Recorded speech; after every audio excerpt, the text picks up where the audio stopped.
Chris Mitchell, Matthew James and Brett Roseberry to call the action. Dennis Cometti. Franchino working hard against Holland off the ball as the Rucks go at it. Fell at their feet. Charging in was Hume. Big scramble. The umpire comes in. Free kick to Collingwood. It's one of the cheap ones. Just a silly free kick. Kinnear got it from Licuria. Kicks inside the 50. Ill-directed. Whitnell goes back. Takes the mark. Plays on immediately. Camporelli across half back. Need him to fire tonight.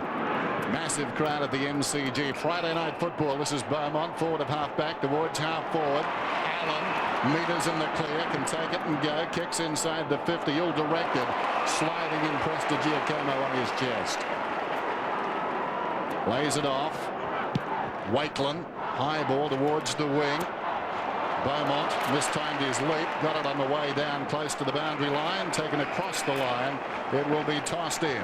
Whitnell lined up loose across half back for Carlton. His opponent Prestigiacomo. That's why he was able to take that uncontested mark in the Carlton forward line. Throw in Ben Kinnear coming into the side for Tarrant in the ruck against Allen. He does better at ground level. Hands balls it out towards his skipper and Nathan Buckley. He's besieged by Murphy. Thrown to the ground. The umpire will bounce.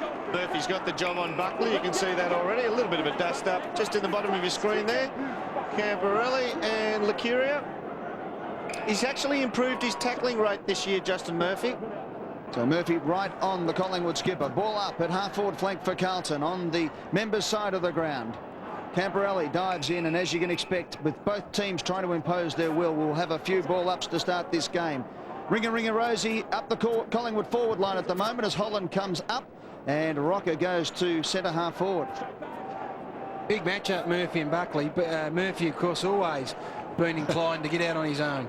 Holland runs back. They're running everywhere at the moment. The ball hadn't even been bounced. Here's a chance for Prestigiacomo. He kicks looking for Brody Holland, who leads the goal kicking in the AFL at the moment, but the kick is over the line and out of bounds, and the free kick will go to Hickmott at half-back flank for the Blues. Hickmott told to play on. Kicks towards midfield. Freeborn. Hume, awkward one. Chopped off. Scrambled forward by Rentoul. Loney in the grass. Got it away. Lockyer falling to the ground. Kicks it inside the 50. A throw is called. And a free kick is going to the Blues, is it? Out towards Freeborn. The player's a little confused. Freeborn comes back to take his kick eventually. You mentioned Manton and Rocker before it. I saw Glenn Manton in the rooms before the games. Would not make eye contact with anyone. Very inward, very focused. Looking for a big one. Freeborn up towards half forward. Maybe in touch play on was the call. Now push in the back. Advantage is paid. Collingwood through Buckley. Tarkin Lockyer runs inside the 50 and misses. Sneaking through for a behind. Well, a disappointing finish. They're able to manufacture it because they're trying to free up Holland from Franchino. Holland will run up and push up onto the ball and then lose his opponent on the way back. And in the switch, Franchino got lost. Lockyer found himself in some space. So this will take 10 or 15 minutes to sort itself out in terms of matchups. Magpies at 53.1% of accuracy last week in front of the goals, and a bad miss from Tarkin Lockyer. Carlton now through Freeborn, brings it up towards half forward. Getting back was Wakelin and takes the mark. So Shane Wakelin, who spent a lot of time on the stretcher this year, kicked it accordingly. Ball knocked forward, luckily for Collingwood. They have plenty of numbers. Rentoul took all day, though, and Father Time caught up with him. Here it comes to Bradley, close on the boundary line. He's going to have a flying shot at the goal. It's across the face. Prestigiacomo's there. It's through the hands. We'll have a throw in the forward pocket. Good pressure from the captain, ex-captain rather, Craig Bradley. Pardon me, but it was a good chase down. Unlucky not to get a free kick. Maybe top of the square might have been a better option when he did get the kick. Throw in the forward pocket for the Blues. Ball bouncing around. Hume hard at it. Gets it out to the danger man lap, and he's claimed. Buckley kicks for the boundary line. Out comes Cloak. Ball over the line and out of bounds. A tight, hard start to this game, as you'd expect. Carlton and Collingwood playing for more than just pride tonight. Gonna love this start. Boundary throw in. Just inside the attacking 50 for the Blues. Allen works in front, tries to direct it down. Freeborn falling to the ground, got the hand pass away. Steinford untidy. Chance for Lappin, 60 metres out. Camporelli beats one, beats two.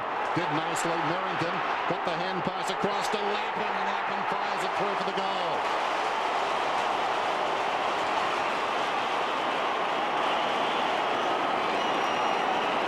Great hands, great hands. One of the great qualities of this Carlton side is their ability to find their way through heavy traffic when they're playing well, and it was the instinctive gives on a couple of occasions that really set it up. You see here Camporelli weaves his way through, gets it to Merrington, who gets quick hands to Lappin as well, and he'd love that start, Matthew Lappin. He's been down. It'll be a shot in the arm for him.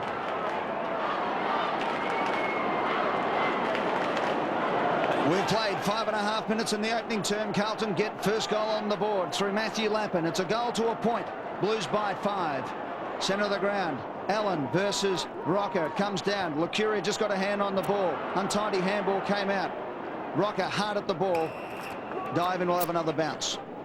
I don't care who gives it to me, just let it go. Let it go. Let go of him. Let go of the jumpers, boys. Let go. It's a free kick. Chris Mitchell laying down the law early in this game. One of the most experienced umpires in the game. Over 300 senior appearances for Chris Mitchell. Comes in to bounce. Huge crowd building up here at the MCG for Friday night football. Up goes Fraser. Gets the tap to Buckley. Inside 50 the Magpies go. Kinnear's there for Collingwood. Beaumont wanted the free and got it. Got to maintain some forward line pressure. Giving soft free kicks away against any defence in that situation just lets them off the hook. Pretty soft maybe, but you've got to be smarter than that. Beaumont kicks out wide. Wakeland's the fly from... Oh! Takes a screamer! Shane Wakeland jumps up and takes an absolute ripper. Had his hands on a few last week and couldn't hold them tonight. He did the right thing. It comes to Kinnear, whose kick is a shocker going forward. Fair right too. And that was a beautiful diving mark to Mansfield. Plays on immediately. Terrible kick. Kinnear on the wing. Collingwood will send it back in.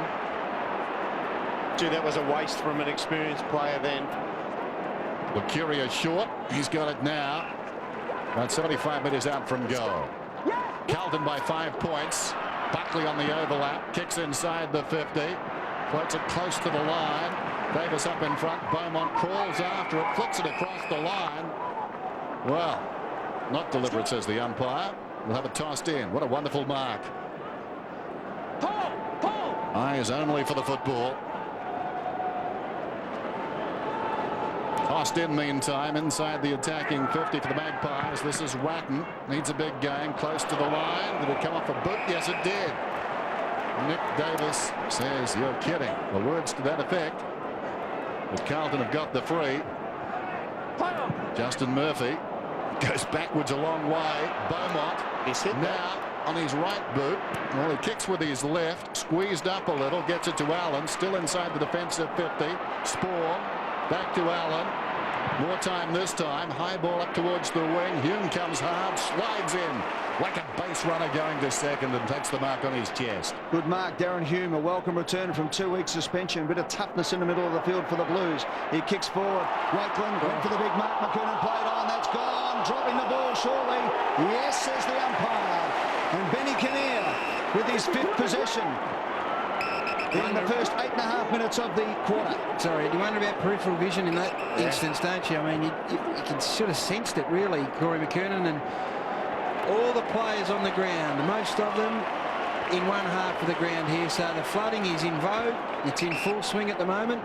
The speed of the game, as the game moves on, this will sort itself out. But it's an ugly spectacle at the minute. 50-metre penalty. Just dropped the ball, said Chris Mitchell. So this time Kinnear goes forward, and Davis has got away. That's 50 as well. That's got to be 50. 50. Well, I spoke earlier before the bounce about ferocity and intensity and the build-up and how you've got to have a cool head, because you can show all the huff and puff you like when the footy's there to be won. But on that occasion, Mick Mansfield, you should know better than that, son. Yeah, actually, the 50 metre, look at the space there. He just totally lost him when the ball was pretty static up the other end of the ground. It's a goal. So Nick Davis gets Collingwood's first. It's 1-1-7, the Magpies. 1 goal straight, the Blues. A point the difference. We've been playing nearly 10 minutes in the opening term. And Mick Mansfield's going to pay for that one. So he should. I mean, the 50 metres is, you know, bad. You can sort of live with that almost. But the big error is that you can actually lose a bloke by 20 metres, and you're only responsible for him.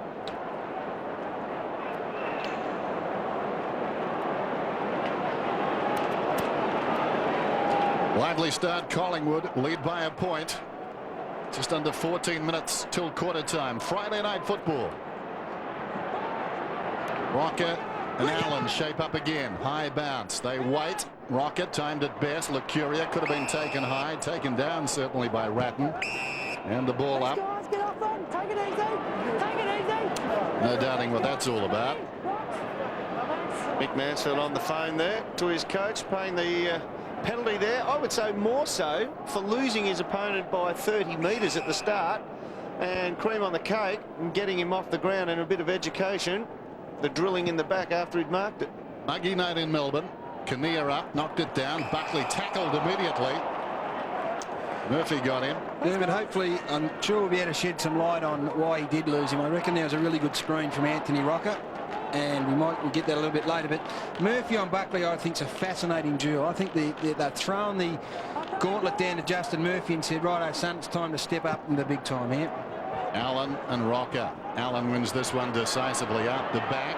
Ratton did well, knocks it down towards half forward. Buckley surrounded the footy. He was surrounded immediately, getting no space. No peace and quiet tonight for Nathan Buckley.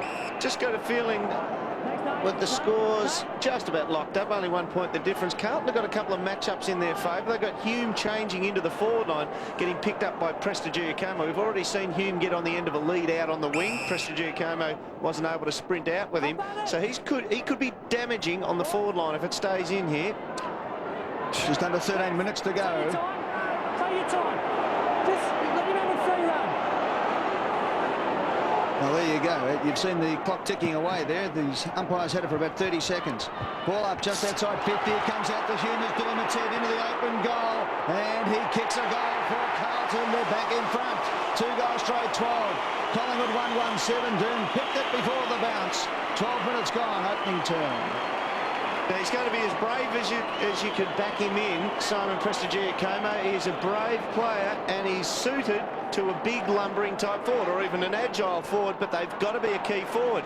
What actually happens, Hume splits him as he goes past the pack. He knows where Prestigiacomo's trailing him from, and he just splits him with the bodies of the other players. Look at the size difference. If it comes in overhead, Humey's gone. But on that occasion, it was tailor-made for him, and that's going to happen again unless something's done about it.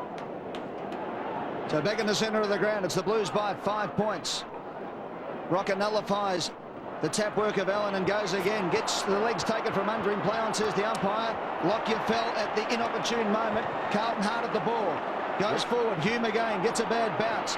Goes the second time. Now Prestigiacomo's on top of him, and he goes a third time. Darren Hume. Great play by the young Carlton player. Hickmott forward up towards Clement for Collingwood. Lappin there for Carlton. He's got 1 goal on the board. He's wrapped up. He didn't attempt it, but the umpire will bounce. Dr. Peter Larkins. Yeah, Ed, Anthony Rocket came up holding the left shoulder. That Dr. Paul Blackman's just been out with him. Looks like he's jarred the AC joint. They're going to let him run around for a while. Just came up a bit sore. Bounce right on the 50. Blues lead it by 5 points. Again, the big men get a hold on each other.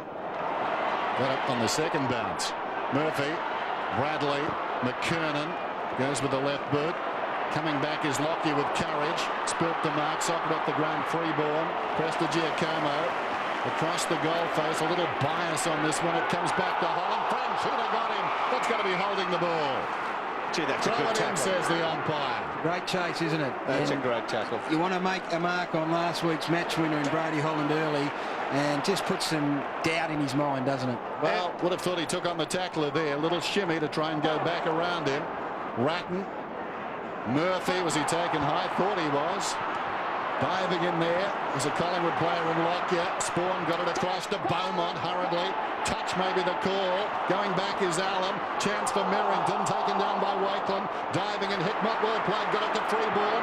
Sharp angle, pulls it back. It bounces about 10 metres out. Prestigiacomo in 2 minds, breaks away. Falling to the ground, hand passes. Chance for Freeborn. That was Bradley, that unidentified flying object. Down goes Prestigiacomo. In comes Hickmott. A whistle. That's and a hot. ball up. It's real hot in there. This is a good game of footy. There's not a lot of score on the board, but this is a good game of footy at the moment. We've got a great contest happening here. Great forward line pressure from Carlton, I reckon, in stark contrast to last week when Sydney ran it out unopposed. This is great forward line pressure. McKernan for Carlton, Richardson for Collingwood. In goes Bradley. Richardson for the Magpies again over the top of the ball. Two Carlton opponents dive in on top. Total disposals, Carlton 40 to Collingwood's 24 at the 15.5-minute mark of this first term. Couple of rookies playing on each other. Trent Spawn and Jason Cloak out on the wing at the moment. So ball up, as you can see.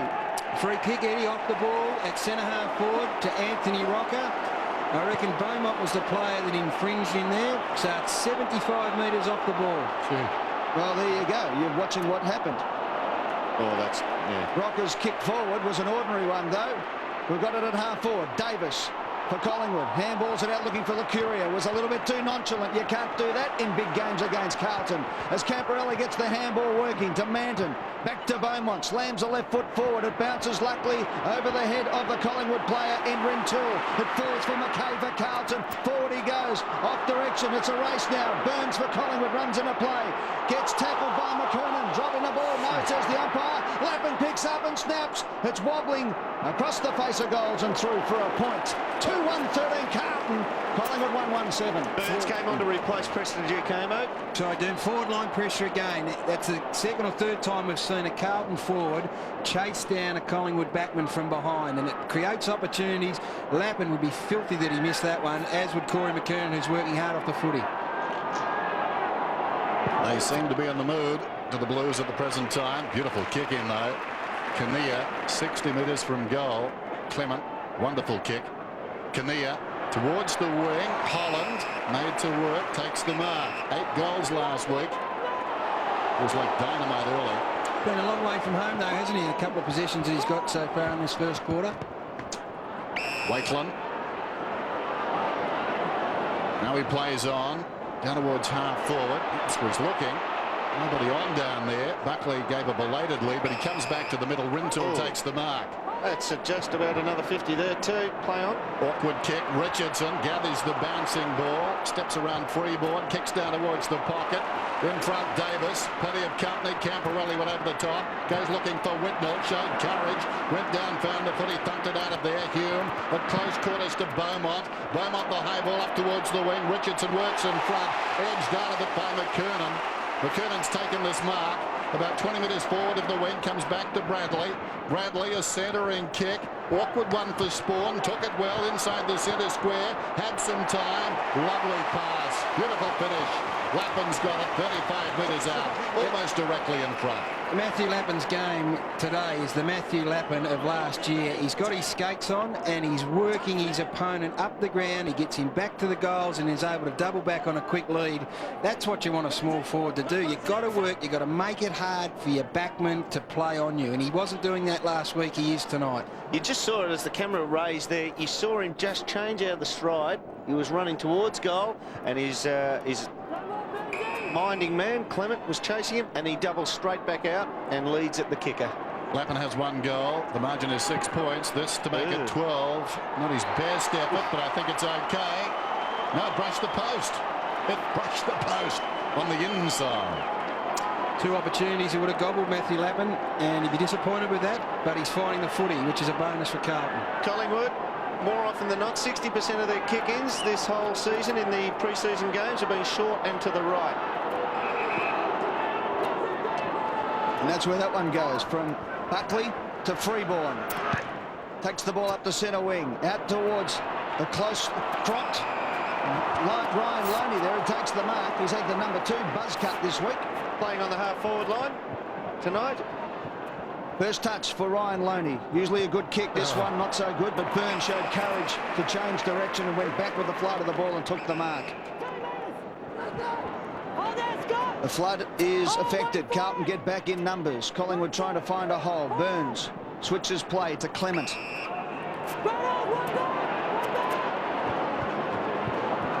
No one behind James Clement, and he's at the true centre half-back position. There's nothing on up the ground, Eddie. Carlton have got numbers back. They're all in one half of the ground again. So they go to the skipper. And out he comes and takes almost the mark. Punched away by Carlton skipper. Ratton did it beautifully. And in a magnificent handball to top. To Beaumont. Now Murphy runs off. 6 possession for Murphy. Coming inside 50. The kick is forward and McKernan gets out in front and takes the mark. Well, on the rebound, the space is up the other end, Dermot. When one half of the ground's full of players, if you can turn it over at half back, which they were able to do, it gives space to the likes of McKernan and Lappin to run into his third mark, Corey McKernan. And the rain tumbles down, as you can see, so early goals are going to be important goals. Corey McKernan, although his team and himself were beaten last week, he actually showed the best lead and mark from the goal scorer I've seen him commit to for a couple of years. So I reckon he's just about ready to turn the corner and get some real good value out of him. McKernan, good-looking kick, thumping kick, it's a goal. Signs not good for Collingwood. No, they're not, but they're pretty encouraging from a Carlton point of view. They've got to find a way forward, Collingwood. That's their problem at the moment. They're slow going forward.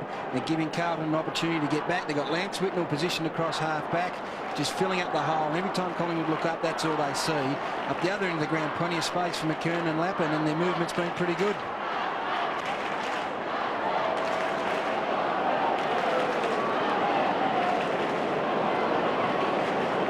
So the margin out to 13 points.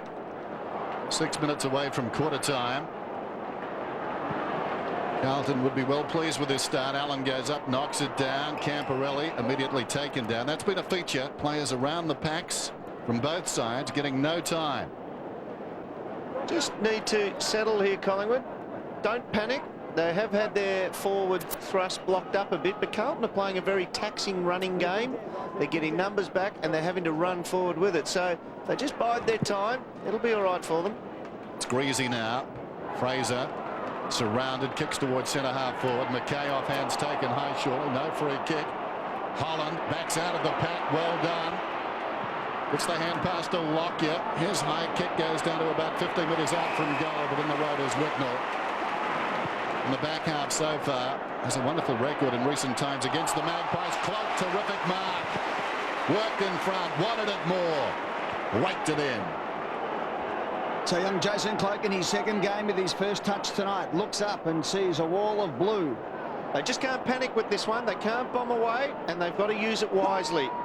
So Cloak kicks to space looking for Rocker, being held from behind. 3 Carlton players did it well, knocked it forward. Hume was at the fall of the ball. Here's Brodie Holland, gets the handball out. Tarkin Lockyer knocks it forward.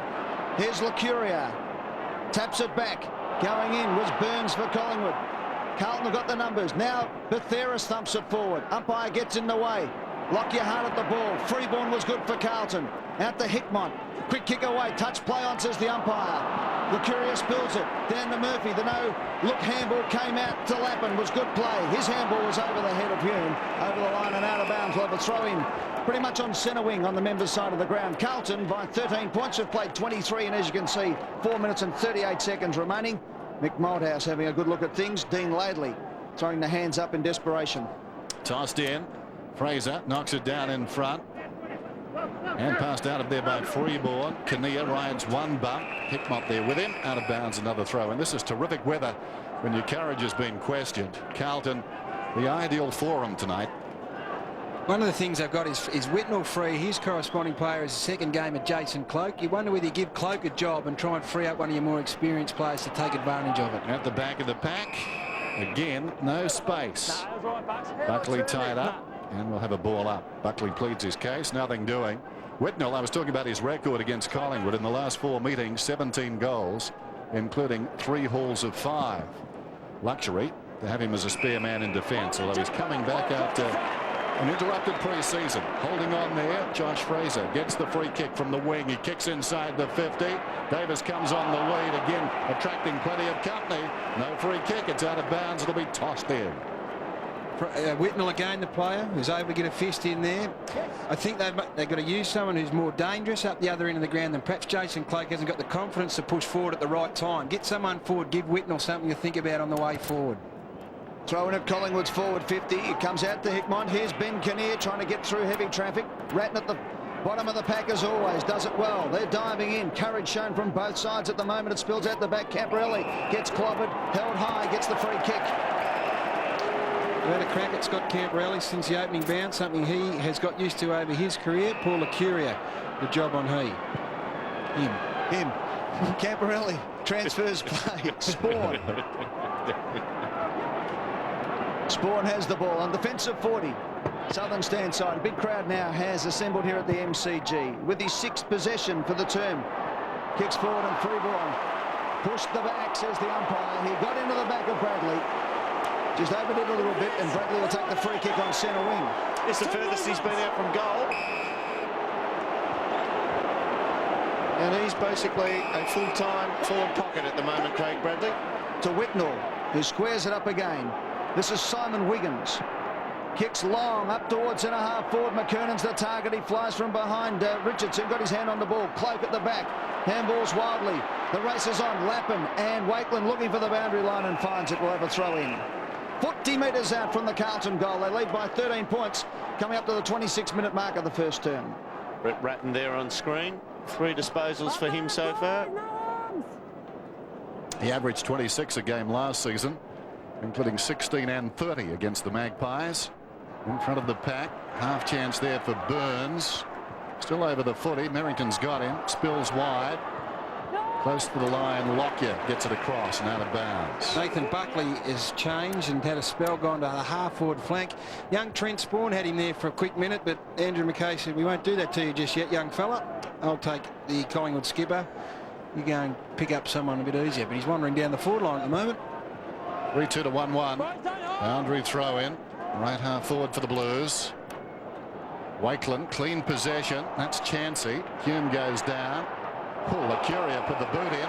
Too close to the fallen player. That was Murphy, so Murphy will get the free. The 2-18s. Well, I've lost. 2:25 remaining. Courage from Murphy.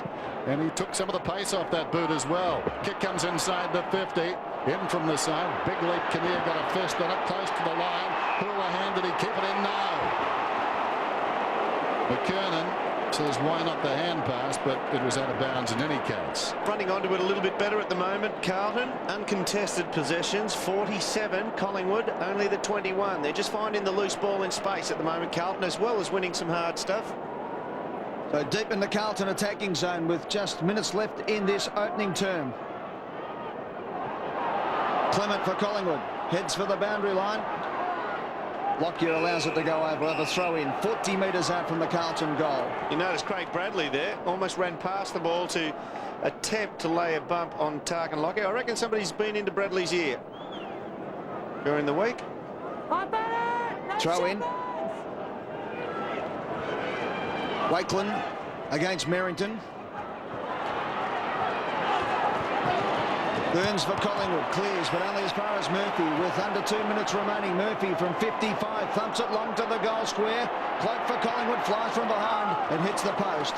And another behind to the Blues. 3-3-21. Carlton at 1-1-7. We've played 28 minutes in this opening term at the MCG. And the reason that ball ended up in the arms of Murphy there was Brett Ratton laid on 2 tackles in the space of as many seconds. Carlton 22 tackles to Collingwood 8. The 1%, we saw before the game, Carlton well down. That's a pretty good sign for Blue supporters. Licuria out wide to accommodate the run of Clement.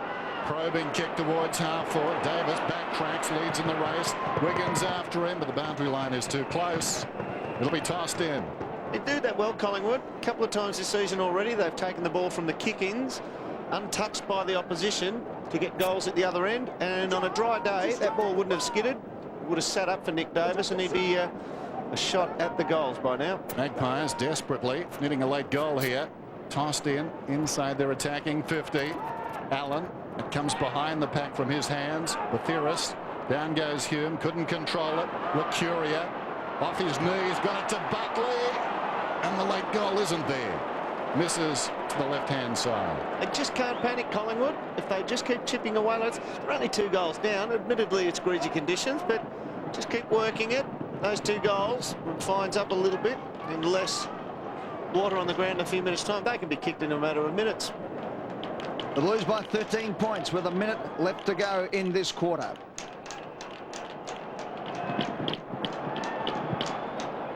To the members' side. 2-on-1. Carlton have the numbers. Kinnear did well to get a hand on the ball. Bradley close to the boundary line, keeps it in. It could backfire.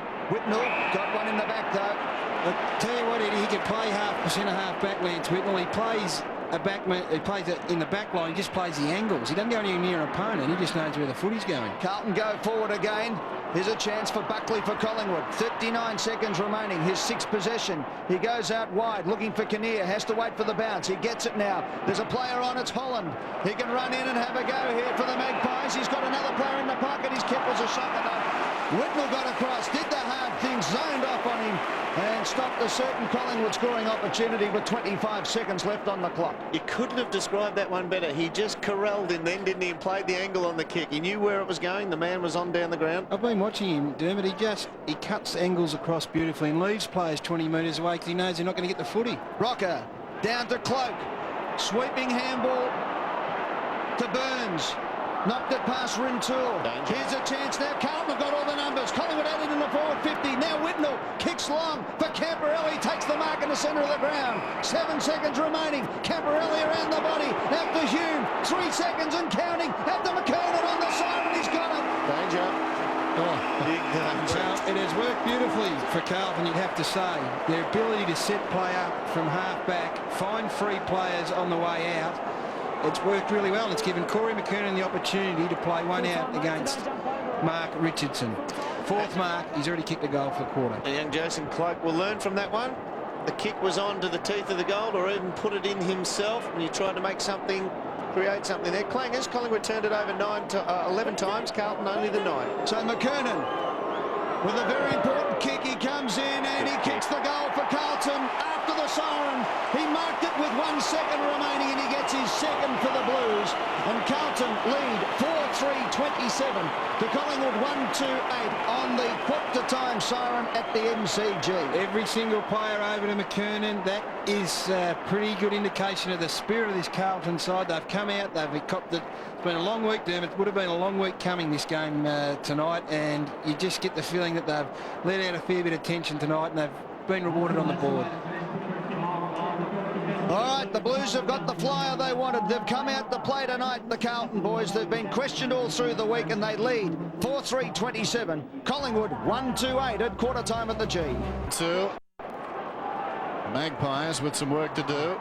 Bad bounce. Rocker slips a hand pass away. Buckley, Scotland on the ground. Breaks a tackle from Freeborn. Kicks it towards right half forward. Davis leads back in the race. Will it stay in? Will it set for him? Close to the line. Tries to knock it to his advantage. Couldn't work the angle. It's out of bounds. Murphy and Buckley, the matchup I spoke about in the first quarter, I think it has been an inspired choice. It's a brave choice, but right now it's working. Murphy's had 9 touches, Buckley 7. That's a win for Carlton, no question about it. And the clearances have worked in the favour of Justin Murphy as well. Seems like Josh Fraser could be on the bench at the moment. Can't see him out there. Yeah, he is. Rain is getting harder. So's Collingwood's job. Tied up on the outer side. Wiggins.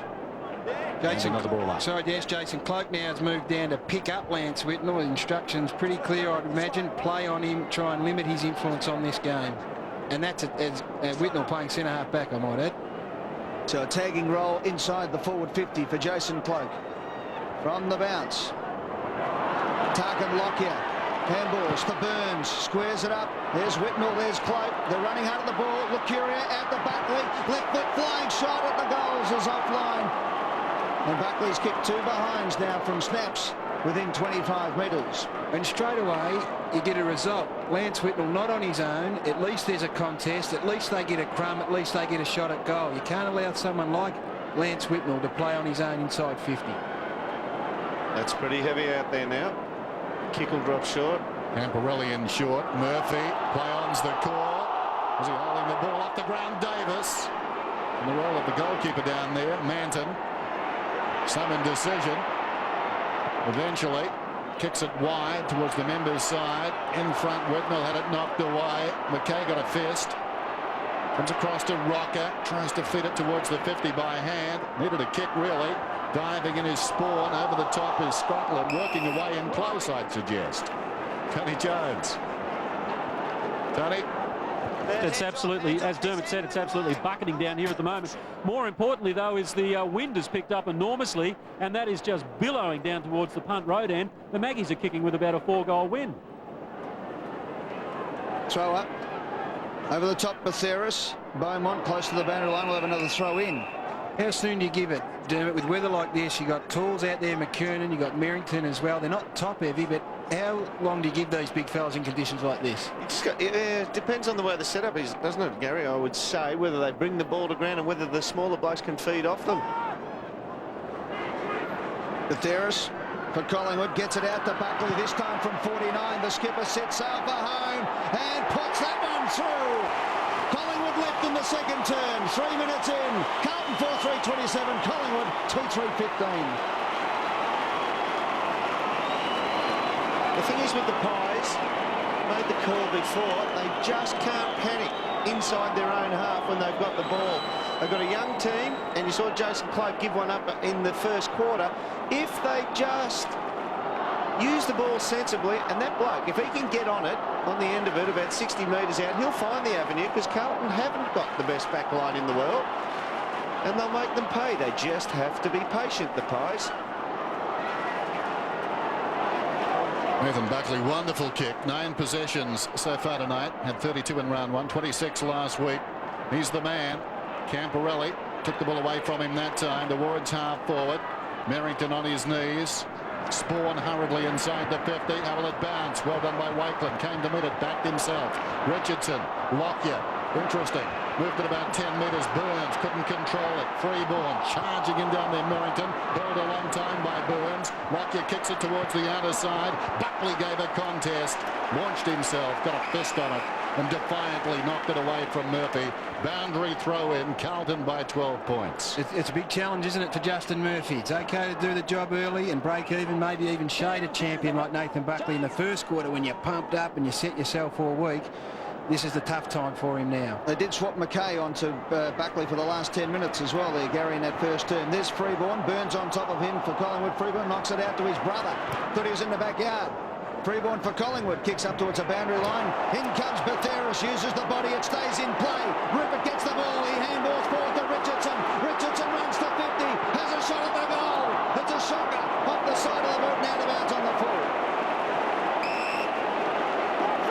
Carlton in the back pocket, as you can hear from the umpire. Franchina gets the free kick. Costly miss. Franchina back towards half back. Beaumont fingertips to it. Couldn't hang on. They'll work it forward. Murphy taken down in a strong tackle. Lacuria came out the other side with a footy, but the umpire wants it.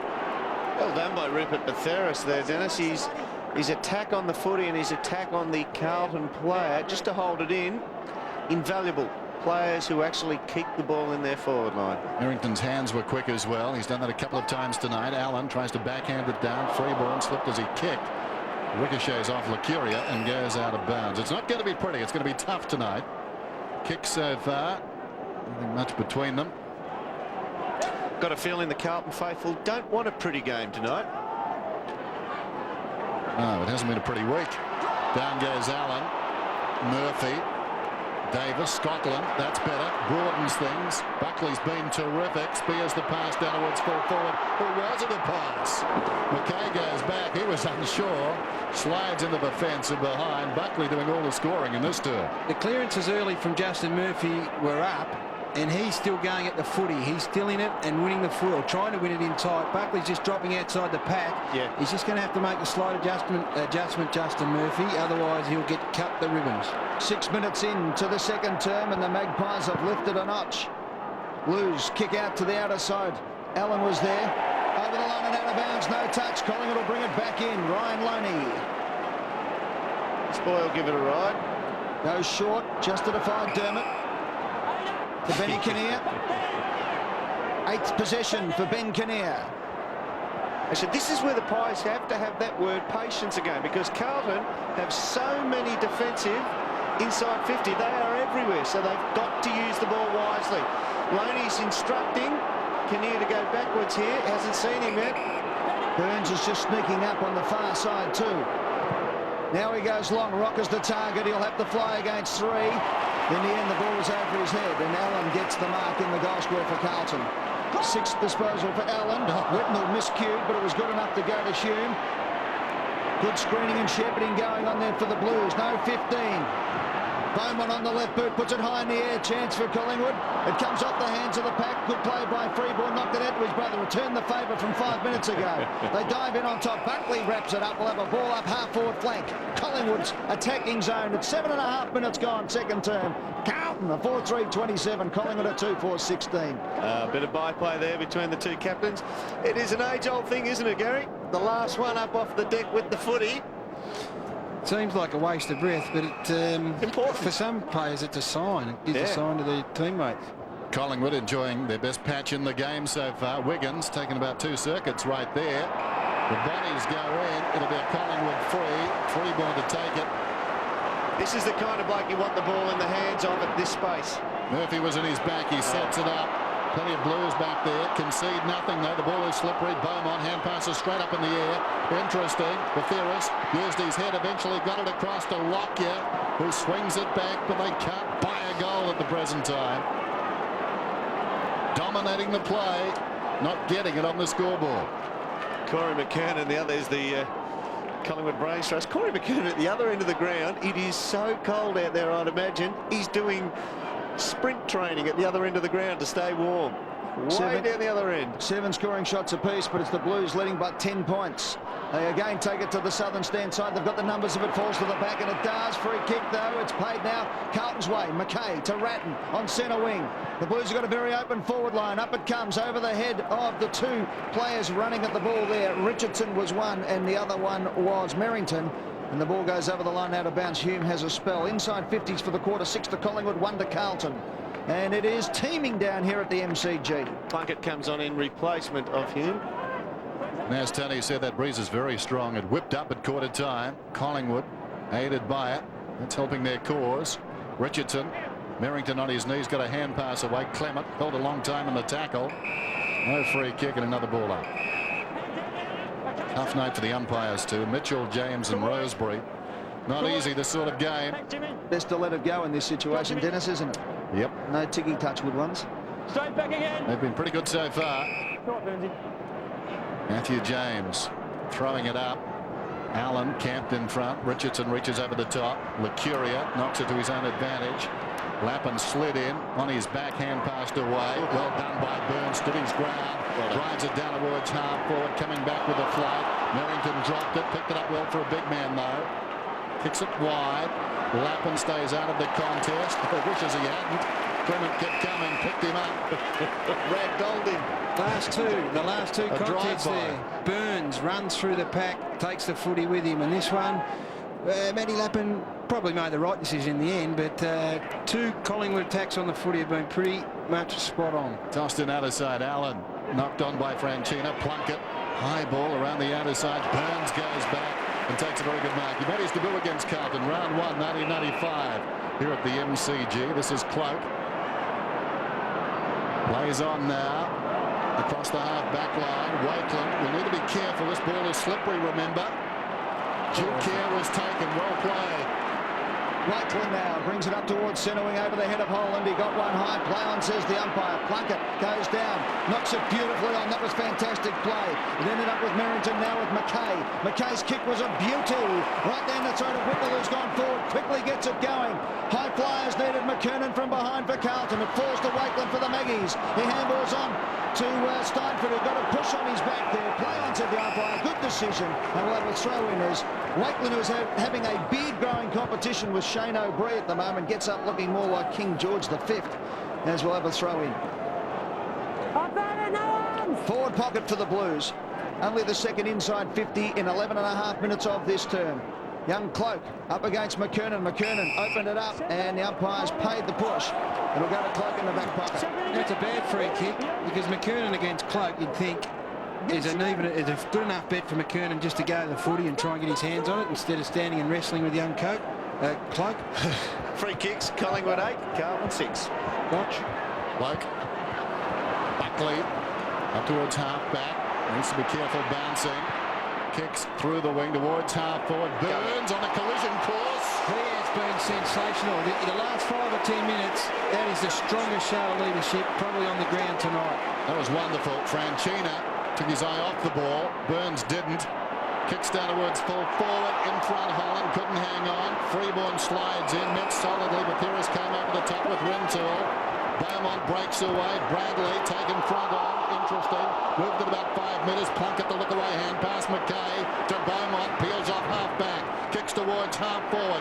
Lappin now outnumbered. Couldn't reel it in. He's got a problem. Hand passes towards support. Ratton slides in. Clement picks it up. Out of bounds it goes. A school of thought that says when the rain comes, it brings everyone back to a level playing field. I reckon and that's a sensational effort from Scotty Burns. That'll be highlighted at half-time, I'd imagine. But Jim Plunkett's come on, and he's a super skillful player, and I reckon the gap widens between the skillful and the players who struggle. Nods of improvement from 3 other people in the box there, Gary. As the ball goes up to the half-forward line, picked up by Lappin. Good one hand, onto the boot quickly, was good football, thumped over the line and out of bounds. You can make people look like billy goats out there if you can keep your feet and get one hand to the ball, keep control of it, as Leon Davis gets the roar of approval. And for Carlton, Prendergast comes on, Betheris and Merrington to the bench for their respective sides. Well, I reckon that's a good move because Nathan Loney, Ryan Loney, hasn't really troubled Beaumont. Beaumont's in double figures now in possessions. He has to be given something to think about here, Beaumont. Plunkett's the man. Ran beautifully, got the handball away to Camporelli. Inside 50 he goes. McKernan, out he comes, couldn't hold the mark. Bradley's getting busy, he kicks, bounce to an open goal. Can they get back in time? Lucuria does. The Copeland Trophy winner takes it to his cheer squad. And we'll have a kick out for Collingwood at the 14-minute mark. Carlton the 4-4-28. Collingwood 2-5-17. Good, tough, hard football Friday night. Bradley's had 7 disposals. And as soon as I said that, Beaumont has gone over to pick up Davis now. The other Davis, Nick Davis. Leon Davis getting picked up by Wiggins, I think. Loney short to the pocket, out against the line. Lucuria. This is only the second time these two sides have met at night.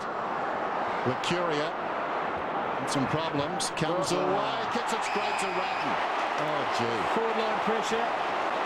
Again, it wasn't a massive pressure. It was a very, very poor mistake. But the pats and plaudits being received by Camporelli, who just did enough. And Lucuria, well, unforgivable at the end of the night. That's probably the biggest letdown in Paul Lucuria's game. He's very game. He'll run hard, but he turns it over. Carlton won the centenary match back in 1992. That's a step towards winning this one. Ratton gets it through.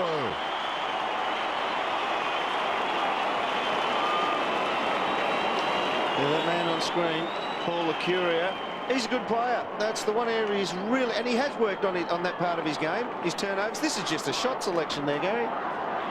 He just turns it over because you try to give off the impossible one there. He likes it.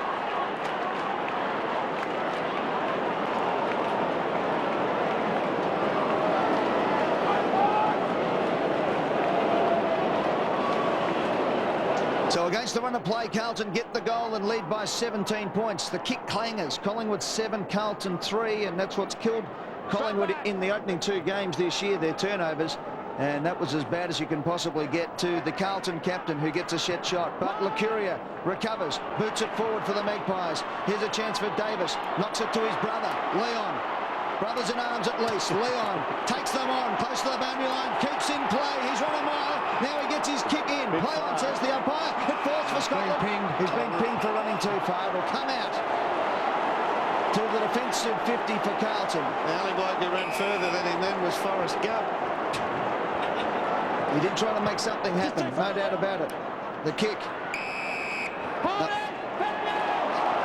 Play on, says the umpire. Murphy kicks it up towards the forward flank position.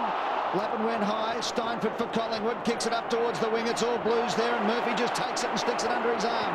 On the right boot, he kicks it up towards an half forward. McKernan out on the lead. Wakeland was a good punch on the ground. McKernan goes hard up towards the full forward zone. Is punched away from Burns. Burns goes a second time for Collingwood and concedes the behind. At the 17-minute mark of the second term, Carlton a 5-5-35. Collingwood a 2-5-17. Good attack on it from Corey McKernan. Didn't mark it.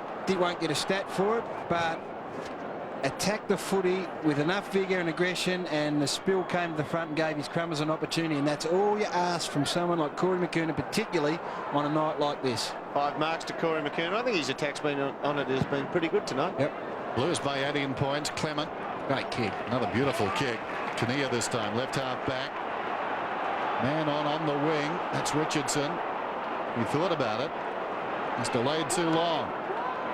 Ben Kinnear now goes towards half forward. Steinford goes up, looking more like Robert Walls than Robert Walls, and he takes the mark down towards left half forward. That's a good pair of hands in this conditions. Buckley's resting at half forward, picked up by McKay as he was in the first quarter for the last 10 minutes. Buckley wants it to the pocket. Flood back. Goes shorter than that. This is Lockyer. Just under 9 minutes remaining. Sorry, Dennis, this is their real patience area. This is where they've got to get the ball to Rocker or Buckley, because they're not going to give it up inside 50 here, Carlton. So they've got to get it to somebody just around the fringes. Goes towards the 50. Kinnear couldn't hang on. Davis, the look-away hand pass. Lockyer's got it 65 metres out. Sets it up very high in front. Some hanging on going on. The place to be is in front. Scotland's got the free. Good strength in the contest, in the marking contest. In the end, he had too much body strength.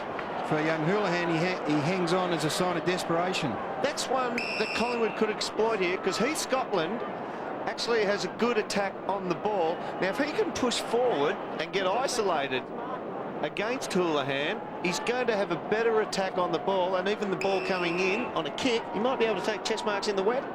Might be danger for Carlton if he can push forward on that one. 3-7 was total in his career. Going at his fourth. Well, his eighth as it turned out. They needed that one. They did, Dennis, because they were struggling to take a mark inside their forward 50. They've only taken 5 for the night. Carlton, on the other hand, have taken 10. So they need to take their opportunities. McKay marks. See Retton kick one at the other end. And it becomes a 12 or an 11-point turnaround when you miss those set shots from inside 50. Can't do that in senior football. And as I said last week, 51% conversion rate for the Collingwood forwards as Sam Newman laughs his head off over in the side there. We'll see Sam at halftime. 19.5 minutes gone in the second term. Carlton by 17 points. Wiggins off the ground, did it well. Richardson for Collingwood slaps it to the boundary line. We'll have a throw in.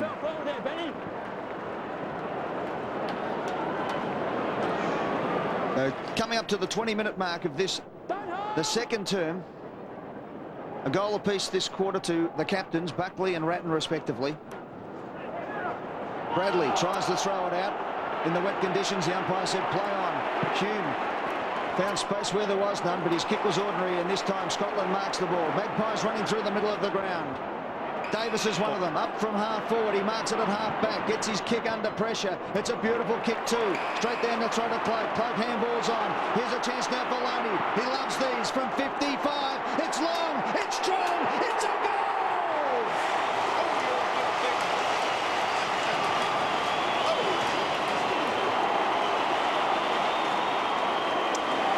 Wonderful running, and you put this one down directly to the coaching staff who said we will not let Lance Whitnell do what he likes in the back half for the rest of this game. Let's give him an opponent, give him someone to think about. That opponent is Jason Cloak, and now he's hit the scoreboard. Straight away Lance says, I've got to pay this kid a bit more respect, and he hasn't had the influence he had in the first quarter.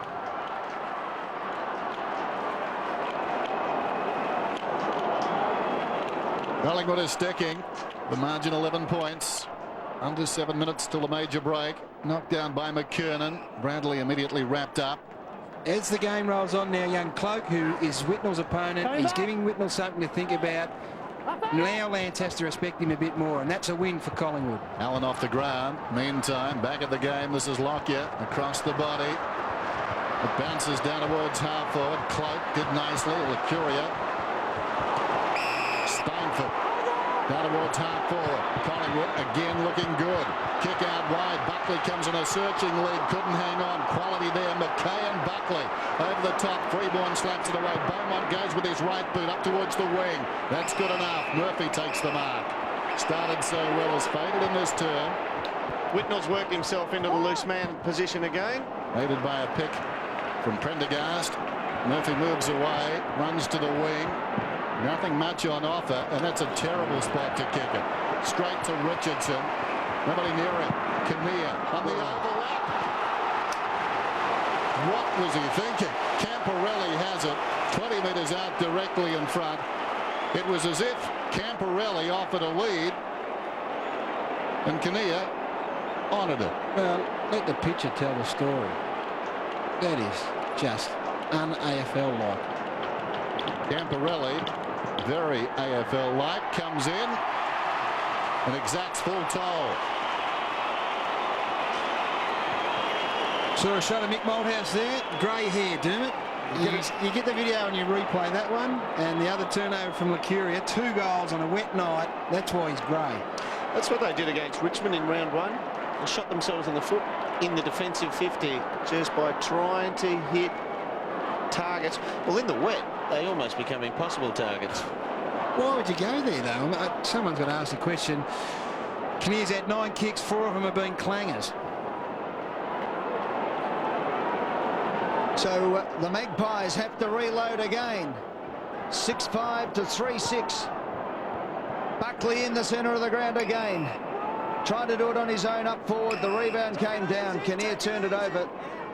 And Gary, you had a stat on Ben Kinnear a second ago. He's had 9 kicks for the night, which on its own sounds okay. And 4 of them have been clangers. And clangers are turnovers. Let's listen to Nathan. No, not happy. So Kinnear and Licuria have handed 2 goals to Carlton, dead in front. McKernan's kick is smothered. Leon Davis is in there for Collingwood. He gets the handball and that was great football. Licuria just held it too long and the pressure was too good from Carlton. Camporelli kicks long up to the goal square, off hands. Here's a chance. Wakeland's had a good night tonight. It's pushed through for 1 behind.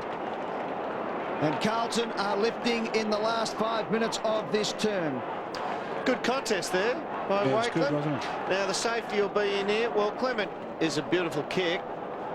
The safety would be to go short and to the right like they normally do, but they're not going to put much in there. He'll probably try and get it away from the goals at this late stage of the quarter. They don't want to concede another one here, the Pies. I'd suggest that 25 minutes of the turnovers they've had, belt it. Still misting rain as Clement boots off again. Goes all of 65 metres. Houlihan roving the pack. Sends it back inside. Clever kick. Plunkett is marked about 30 metres out, 45-degree angle. That is just extraordinary vision by Houlihan. Yeah, what do you mean, Ricardo? That's the hardest sighting when you're going one way and you have to look hard over your shoulder, across the body, and then hit it with your non-dominant foot. That's just oozing class by Houlihan. He's had an impact, Jim Plunkett, since he's come onto the ground. Just to make it 24 points. He misses to the near side. That would have hurt. Well, they might turn around now and say, OK, you're smart. Alex up in the box. You said go long. We went long. It was a matter of a spoil, a crumb and another kick and shot on goal. They are going to go long. They've got to make sure they're organised enough to have the majority of the numbers on the long option. But they had no crummer out there. It's like having the cavalry but no infantry to support. Stack aside if you're going to go long. Well, Lockyer, that's interesting. Kicks it to himself. Prances around in the goal square for a while. Now he comes back to position A. Knocked down in front. Sliding in down there was Plunkett. Spills wide. Licuria goes off his step. Floats one towards the wing. Whitnell came back. Crunch. Off hands. Murphy. Slick. Socket away. Well played. Buckley goes after it again. Wiggins had no chance to claim it. Back on the wing. Still Buckley. Surrounded by Blues. Well done by the skipper. Inspirational stuff. Great effort, wasn't it? In the end, he doubled up a couple of efforts. Was able to lock it in and gives themselves an opportunity to score a late goal in this second quarter. Holland is the one who's dangerous at these bounce downs. Out it comes. Whitnell. Leon Davis stole it off his boot. Umpire was quick with the whistle. We'll have a ball up. Try and keep the goal side open here as much as they can. Allow them to run towards goal. No one went for the ball. It spills out. Murphy got it out to Houlihan. He went back into trouble. It spills out. Scotland off the ground. Good play by Bradley. Kicks it out wide. Davis for Collingwood has got the ball on his own on centre wing. He looks up. He has Ryan Loney on and hits him on the chest. Loney on the left foot is too far out to score. 4th possession. 3 minutes going in the quarter. Back to Davis. At half forward flank. Carlton got the numbers forward. They've set up a wall about 15, 20 metres out from the Collingwood goal. So Davis decides to kick it long, hoping it's a 2-on-1 contest. Buckley against the world. Manton thumps it to the boundary line. We'll have a throw in. Saw Brett Ratton out there. He was only 5 metres back from the man on the mark then, just standing there, and he was a traffic cop. Just saying, you stand there, you move there, and you zone off in this fashion. Carlton by 19 points. Buckley getting plenty of the ball. Trying to set the example. Ratton likewise pushes the ball through the pack. Scotland held a long time in the tackle. Ball goes out of bounds. It'll be tossed in. 2:36 till the major break. Hard, uncompromising football. Carlton in the spotlight all week. They've responded well tonight. Collingwood sticking to them. Over the top, Fraser. Kinnear crashes in. Beaumont miscued. Down goes Buckley. Loney slaps it wide. Kinnear's got it. Running out of space. And out of bounds it goes. Throw in. Their tackling has been 150% tonight, Carlton, on last week's effort, and Murphy's led the way. I think his attack on it's been terrific through the night. The battle between he and Buckley's been a huge one. Davis dives in on top of it. Got one in the back, says the umpire. So we're 2 minutes and 15 seconds on the clock. Collingwood trying to pick back this 19-point lead. The Blues hold at the moment. The kick to the pocket is ambitious. Off the hands of the pack, we'll have another throw in. This time 25 metres out from the Collingwood goal with 2 minutes and 4 seconds left to play in the term. Buckley and Loney now, the two outside 50 bombers at goal. If Collingwood get into that scenario again and they're outside 50 with a static ball. McKernan got the tap. Ratton was there. Freeborn out to Wiggins. A high thumping kick into the centre of the ground. Carlton kick their feet. Collingwood lose theirs. It falls now to Camporelli. Out to Bradley. He fell over his own feet. Now he's held. That's got to be holding the ball. No, says the umpire. Well, of a bounce. Now there was no attempt. I don't think he had an opportunity there. I think he tripped and skid along the ground for 10 metres. I'm not sure when his opportunity to get rid of it was. When he tripped himself. Cut him slack. He had the ball for 10 minutes. The ball's headed to the boundary line. We'll have a throw in. I thought he was pretty fortunate there, Craig Bradley. Yes, he had it for half an hour. What are you talking about? Fair Watch enough. this. Not anyone else's fault. He tripped and he's sliding on his back. At what stage are you supposed to get rid of it? That's like the luge. Bad luck. That's the risk you take, Gary. Good decision, umpire. McKernan beaten by Kinnear. Steinford got it from Lockyer, lost it. Licuria in trouble. Did well. Loney emerges with it towards the middle. Well, it fell short of the intended. Down went Freeborn. Ratton throws it on the boot. Awkward one on the outer side. Coming through was Lockyer. Kicks it up towards the wing. Standing his ground, Lappin sends it back towards that group of players, a big group on the outer side. Off hands, Houlihan did well. Too slick for Bradley. It was a poor hand pass. Houlihan back to goal, gets it away. Haven't seen a lot of McKay. Hickmott deep in the pocket, could have been pushed in the back. Ricochets across the goal front, sliding in is Tarkin Lockyer. Hits for the boundary line. The umpire has pinned him. Well, that was 20 metres away in greasy conditions. He may have been trying to force him behind, and that is a very harsh rule in those situations. He missed his target, I'd suggest, by about 3 metres. And when the intention is not deliberate, if you're trying to force him behind, the rule is an ass. 43 plays 24. Nevertheless, Hickmott has the ball deep in the pocket. They did this in the first term, a goal right on the siren. Can they do it again? In the drizzling rain, one of the tough guys of the Carlton side comes in, stabs, and you wouldn't believe it. On the siren, they've done it again. They've done it again. The sound of the siren brings out the best in the Blues.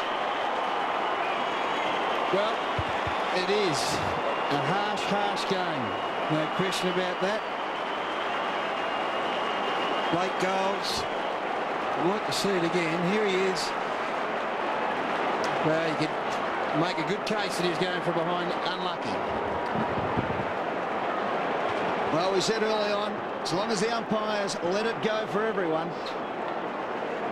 And at half-time, Carlton take in a commanding 25-point lead, 2 turnovers and a lucky free kick. Get the 3 goals for the Blues. That was enough for them. And they go in clear leaders at half-time. Carlton 7-7-49. Collingwood 3-6-24. The Blues has one go off the ground, leading by 25 points. 125 points. The Blues on top, going right to left. Not sure that breeze hasn't backed around again. Looking at the flags on the scoreboard as Carlton work it down towards half forward. Loney, Lockyer, Bathiris, hurried kick, floats back towards the middle. Lucuria had to wait. Whitnell flattened him, knocked it away. Ratton gets a hand pass to Allen. Big man did well, kept his head. The kick not so good. Burns in the road takes the mark at half back. Been terrific across half back. Scotty Burns really brave tonight. Big crowd. Slippery conditions now. It started to rain midway through the opening term. Burns taking plenty of time. Plays on now.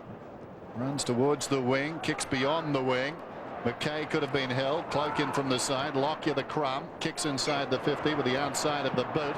Up comes Davis close to the boundary line. Still in. Davis could have been held.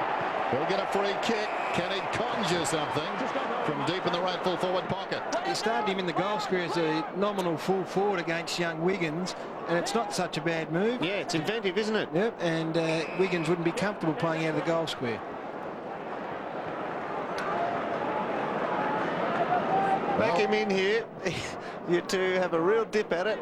And if he doesn't take a pop at it, he's got Carlton players encroaching side onto the mark. I wouldn't back him in to try and take him on here in a play-on situation, but he'll have a shot. This for a fairy tale start. Misses, sliding it across the goal face. Flying from behind was Cloak across the line.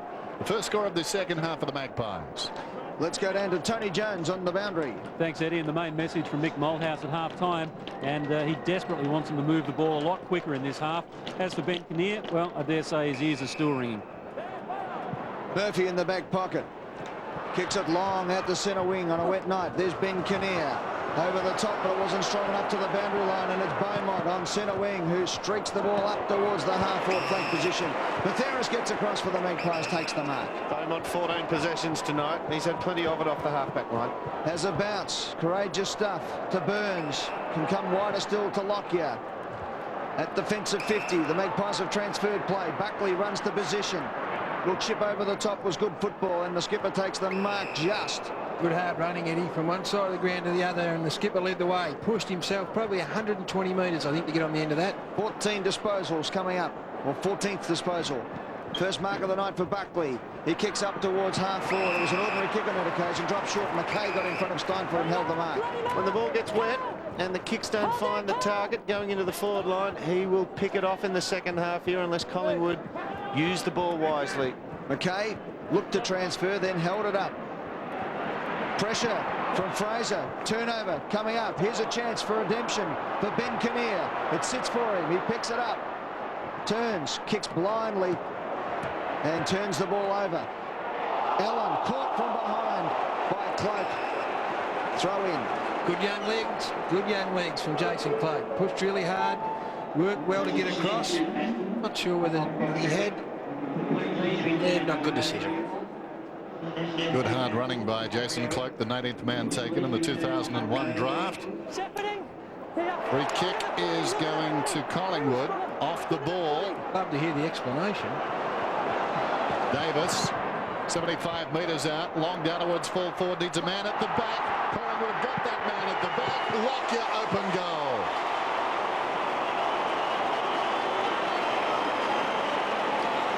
Well, good result. Great result from a Collingwood point of view. Free kicks and kicks in general, goals in general in these conditions, hard to come by, Dermot. And not sure what the free kick was for, but were able to get it in there where they at least got a genuine contest, and one fell over the back. So good luck to Tarkin Lockyer. Tell you what will work here.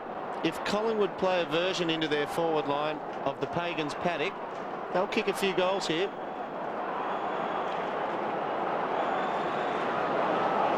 Just to repeat that, I reckon if Collingwood play their own version of Pagan's paddock here, they'll kick 3 or 4 quick ones, because Carlton, their backmen, like to come out and meet the ball.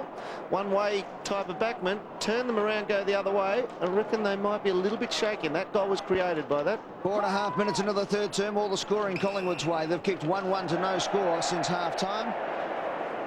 The Carlton team still leads, though, by 18 points in these wet conditions. Goals at a premium. And Collingwood now have only a 2-man forward line, so they're pushing all their numbers up to the ball, keeping it well open, and it'll just be long kicks in there, run with the flight. Those 2 men are Leon Davis at full forward and Brodie Holland at centre half forward. Here's Houlihan though for Carlton. The Blues have got the ball. Nice kick around the body. Murphy ran onto the ball at half-back flank. Justin Murphy kicks it out in front of Houlihan. Buckley, the chaser. Kicks forward to the front. Richardson should have held the mark. Got one in the back. Umpire's now called play on. Loney, handballs, danger coming. Here's Scotland. Breaks the tackle. Handballs to Licuria. Quick hands back to Scotland. They're still under pressure. Good zoning by the Carlton team. And it's a 50-50 contest. But for the boundary line. And we'll have a throw-in of half-forward flank for Carlton. That was good defensive pressure. Mick Malthouse pulling his hair out of it. You think of where Loney had the ball then. He needed to take it on himself in these conditions to drive the ball 60 metres down the field. You're right, he wasn't happy. 3 stationary targets there on the end of hand passes. Wiggins, well done. Interesting hand pass. Camporelli through it. Licuria will get the free kick. Got to push up to the kicker now, Collingwood, because Carlton will zone back. They've got to drag them out. Look at Carlton flow back. On screen, you can see them running through. Licuria goes down towards half forward. Buckley pushed in the back. He'll get the free. Something good could happen for the Magpies here. Champ's got the footy on the wing. But happening off the ball. 3 players wrestling on the outer side. You heard the umpire. Bathiris meantime stood his ground. Franchina arrived a step late. Bathiris has got the footy right on the 50. Wants to go. The umpire intent on setting the angle. Bit happening. Third term Friday night football from the MCG. Just under 15 minutes till 3/4 time. And Collingwood again coming at the Blues.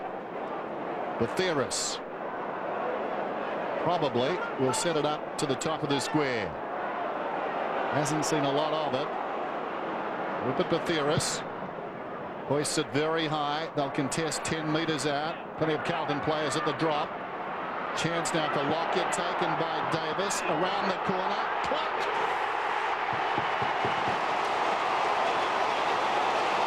Oh, they're coming. It's just, Gary, I'm convinced Collingwood have had enough of the ball all night. I know Carlton have lifted their work rate from last week, no problem about that. But Collingwood have had enough of it to just show that just don't blaze away. Just don't think because I'm 60 out, nothing's on, I'll just bomb one in there. They've just got to be wise with their selection here.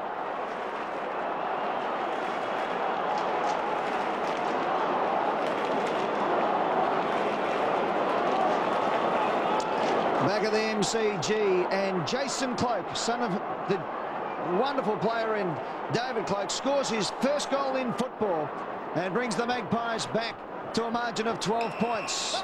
Free kick in the centre. It'll go the way of Collingwood. Fraser in the centre.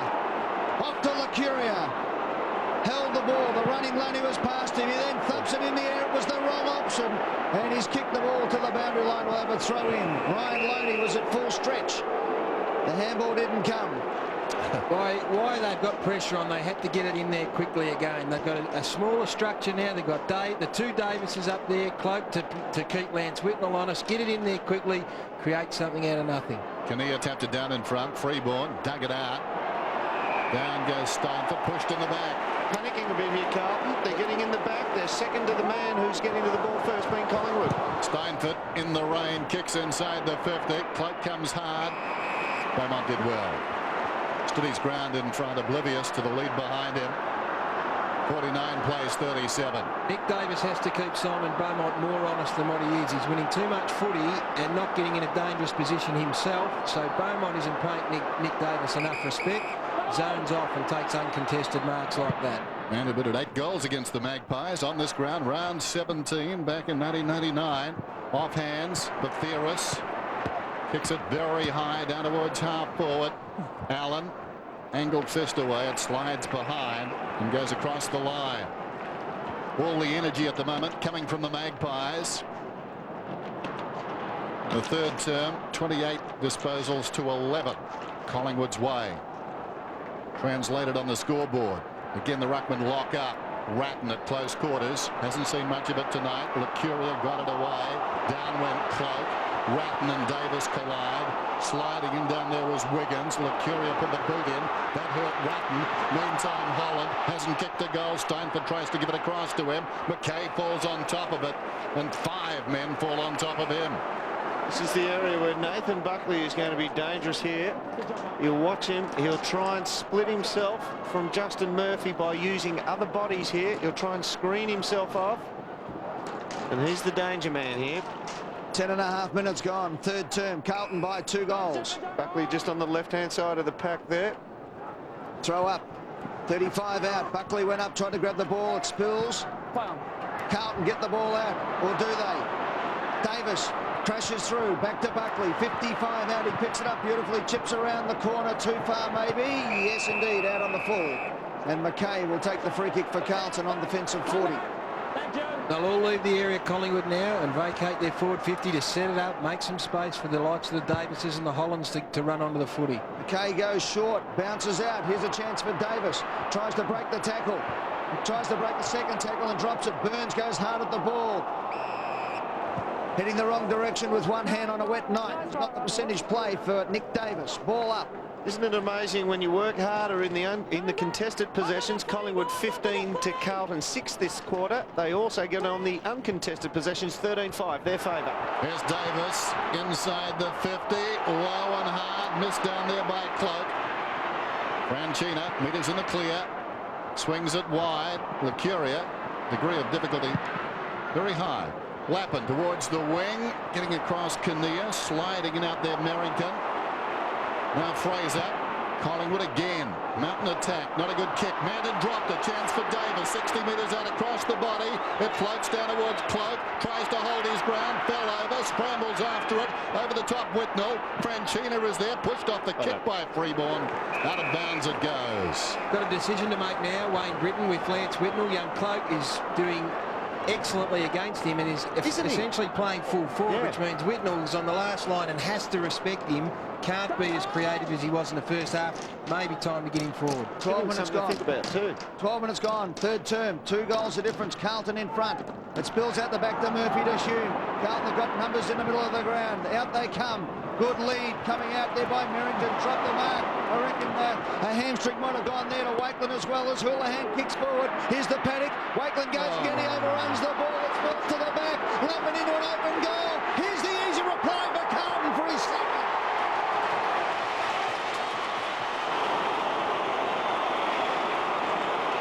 Talk about the importance of bending your back and keeping the ball in front at all costs. Like, you've got to put your life, as if your life depends on it. This is the first one where Richardson pulls up a bit sore, but the ball's kept in front there by Merrington. Didn't mark it, kept it in front. Here comes Wakeland. Ball beneath his knee, struggles. McKernan runs onto it, and there's Lappin, who does a mini Nathan Brown. 2 goals to Matthew Lappin. Carlton needed that one.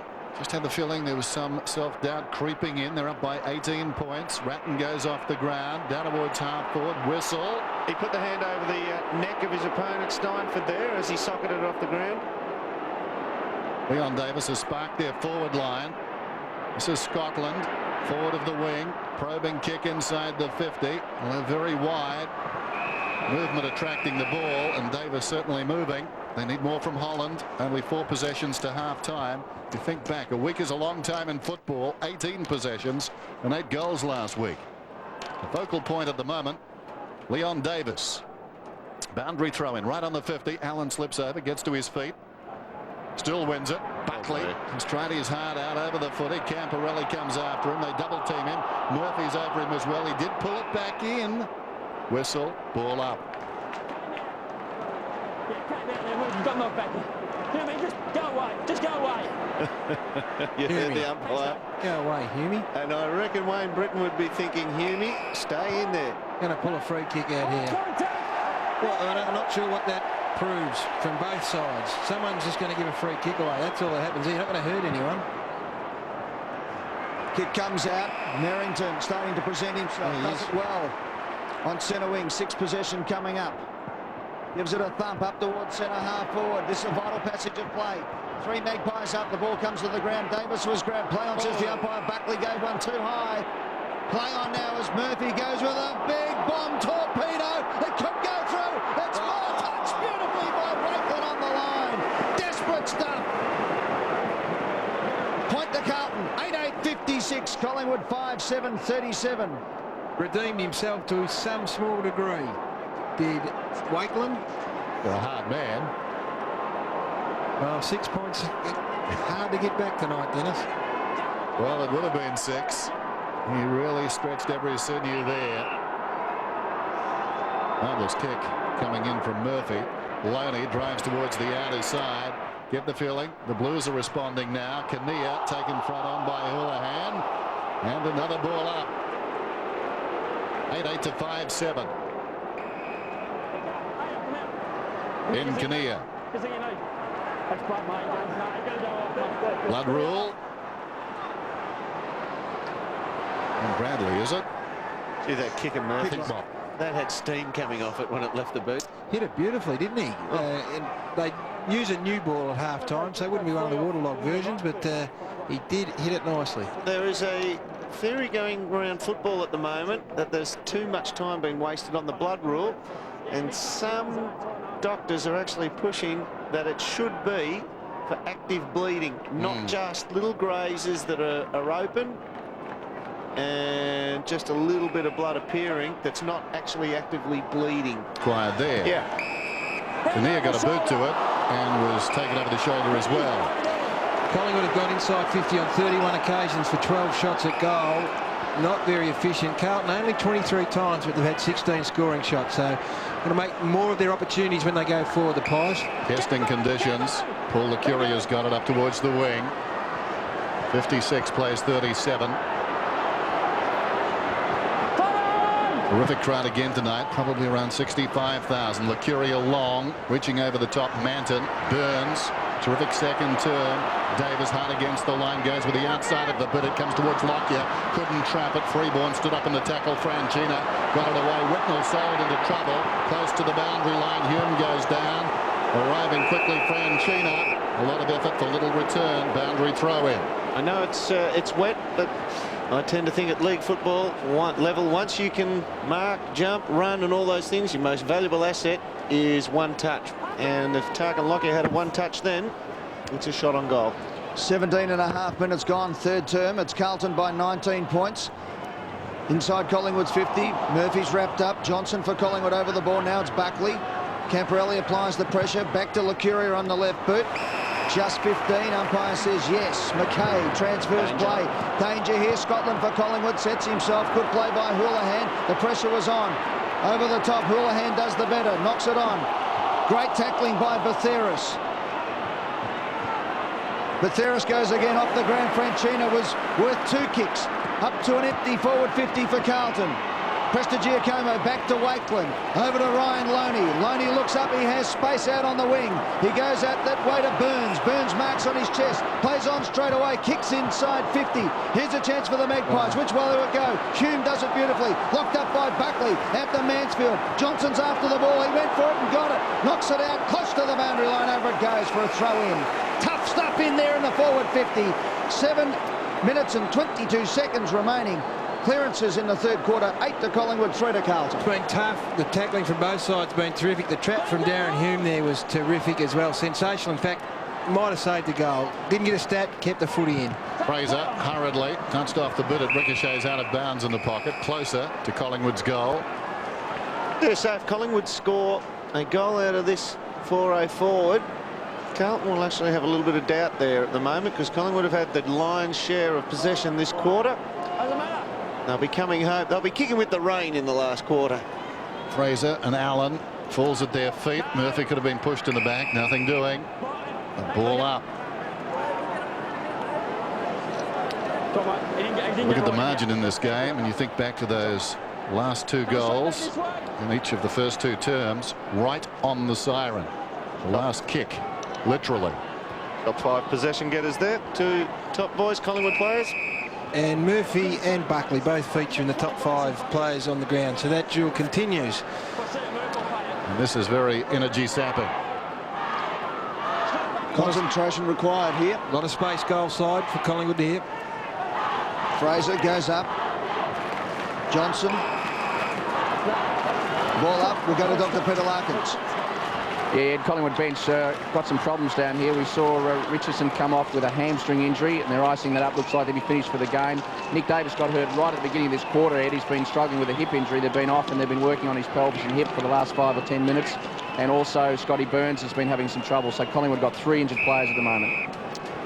All right, I might get a game myself next week the way things are going. There's Anthony Rocker, Brodie Holland, 8 goals last week. And it has been lean pickings for Brodie Holland tonight. Just the 4 possessions. Ball up, 40 metres out from the Collingwood goal. Players running at it. Murphy grabs it. Burns grabs him. Steinford tries to kick it. It comes to Burns again. Hard in. This is the stuff he loves. Trying to find a black and white jumper. In goes Mansfield. That's great football. Ball up. It's the sort of stuff that both sides... Gary, I'll just jump in. Dr. Peter Larkin's got another injury update. Yeah, just Anthony Rocker, Ed, the reason he didn't start this quarter, came out with that left shoulder more heavily strapped after half-time. Has been on the bench, and he may well be struggling with that shoulder. Nick Davis trying to run the boundary and looking uncomfortable, Ed. At the back of the pack, it's Burns. Trying to turn around to Johnson. Onto his left boot. Play on, says the umpire. He'll have a flying shot at the goal. Ben Johnson won't get the major sticks, though. It's through for a point. Gary? Both sides would be priding themselves on their ability to win footy in close and tight. It's something that Carlton do a lot of. They do a lot of it at training, and the signs are here that it's coming back to them. Last week, obviously missing. But from that point of view, whether they can sustain it, I guess remains to be seen. But they'd be well pleased with their efforts in close tonight. Carlton by 18 points. Camporelli kicks into a contest. It falls in front. Murphy gathered it nicely to Beaumont. Beaumont, right half back, sends play up towards the wing. Knocked away out there by Clement. Plunkett got the crumb. Ratton on the overlap. Chips it down towards half forward. Prestigiacomo did well, reaching around Merrington. Got a fist on it, knocked it out of bounds. Under 5 minutes till 3/4 time. And this crowd very much involved. Vital time for Collingwood. They need to not go in any less than this at 3/4 time, because Carlton have been absolutely put away in their 4th quarters, their 2 4th quarters in the prior games. Kinnear, clean possession. Out wide, Plunkett, slick. Murphy found some space, then slipped over. Plunkett tries to knock it to Ratton. Ratton hard against the boundary line. Hoists it very high inside the 50. Prestigiacomo, helped by Clement, down to Johnson. Johnson breaks away, kicks it up towards the wing. Mansfield goes across and takes a timely mark. Mansfield on centre wing for Carlton. They've pinched one on the siren in the 1st and the 2nd quarters. We've played 22 3/4 in this, the 3rd term. 18 points the difference. Mansfield, 2-time All-Australian, kicks to the forward 50. Punched away by Wakeling. Here's Houlihan. This time it's Freeborn coming through. Ratton just got a hand on the ball. McKernan tried to go off the ground. Bradley's there. The veteran handballs backwards, concedes some ground, but opens it up for his teammate as Beaumont bombs it forward. And coming in is Houlihan, taking a strong mark on the flight of the ball. And Houlihan, who is a beautiful kick of the football, has kicked 37 goals, 20 in his 38 games of football, will line up for goal. And this is a vital kick, Dermot, as you said. Yep. They have died in the final quarter of their games, the Blues, but this one is worth 2. Absolutely, and Collingwood need to be within a realistic striking position, and inside 3 goals, you'd say that'd be just about in their favour to have the better of the last quarter. They may not win it, but to have the better of the last quarter, this will hurt if he puts through a major. 18 points the difference. Carlton in front. This to make it 24. From 45 metres out, pretty much he comes in, kicks. He's missed it. It's a point. 19 points the difference now. 24 minutes gone, 3rd term. Carlton move on to 8-9-57. Collingwood 5-8-38. Clock running down to 3/4 time. 3.5 minutes out. Lockyer straight up the middle. Licuria. Well, they're on. They are indeed. Freeborn breaking out wide. It comes in that direction. He takes the mark on the wing. Tied up by Murphy, who needs to be careful. Freeborn steps back from the mark very quickly. Darting eyes down towards half forward. Not a lot on. Kicks towards the 50. Plenty of Carlton players there. In front, Whitnell. Not paid the mark. Gee, that's tough. Mansfield goes after it. Sliding in McKay. Tries to go back to Mansfield. Pushing it through Franchina. Clever by Ratton. Got it across to Mansfield. Who kicks it up towards the wing. Taken by Prestigiacomo. Now Wakeland. Rebound opportunity for the Magpies. Wakeland kicks it down towards half forward. From behind, a chance for Scotland. Didn't get to the contest initially, but roved it pretty well. Gains about 15 metres. Cloak can't find it. Still he can't find it. Took too long. They will have a ball up right on the line. Clean hands required. Yeah, and Lance Whitnell minutes earlier. Let's have a look at it. Now, clearly had enough of that. She whiz. That was a mark. I debate that one. Oh, turn I up. debate. Well, it looks long enough in slow motion. I'd hate to be doing jury duty with you, Dan. We'd be there forever. Ball up. Over the line, out of bounds. We'll have a throw in. So 2 minutes on the clock. The danger period so far for Collingwood in this game. It is, and as we look at the inside 50, the players who do bang the footy in more often than anyone else, and again, those two players, Murphy and Buckley. Leon Davis, who started the game on the bench, has been very lively since coming on. Over the line, out of bounds. Clock will stop at 2:03. It's been the trend in the first two quarters. Allen comes to the bench.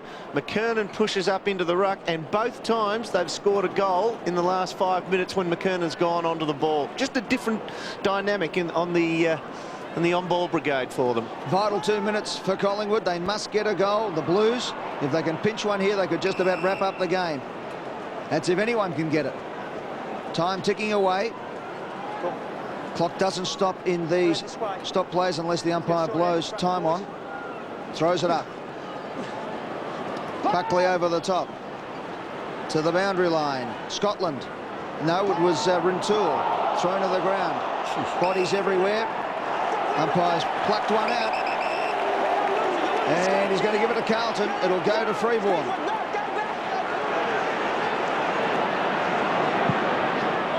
So Freeborn squares the ball up. Carlton have got open space if they can get a bit of luck here. Didn't need luck, they had skill instead. Beautiful mark taken there by Trent Spawn. Only in his second game for the Blues. Beaumont dancing around onto the left boot. Chasing. Smothered. Davis for Collingwood. Play on. There's no one inside 50, so he has to just kick and hope that somebody will get back for Collingwood. Spawn's the only one inside 50.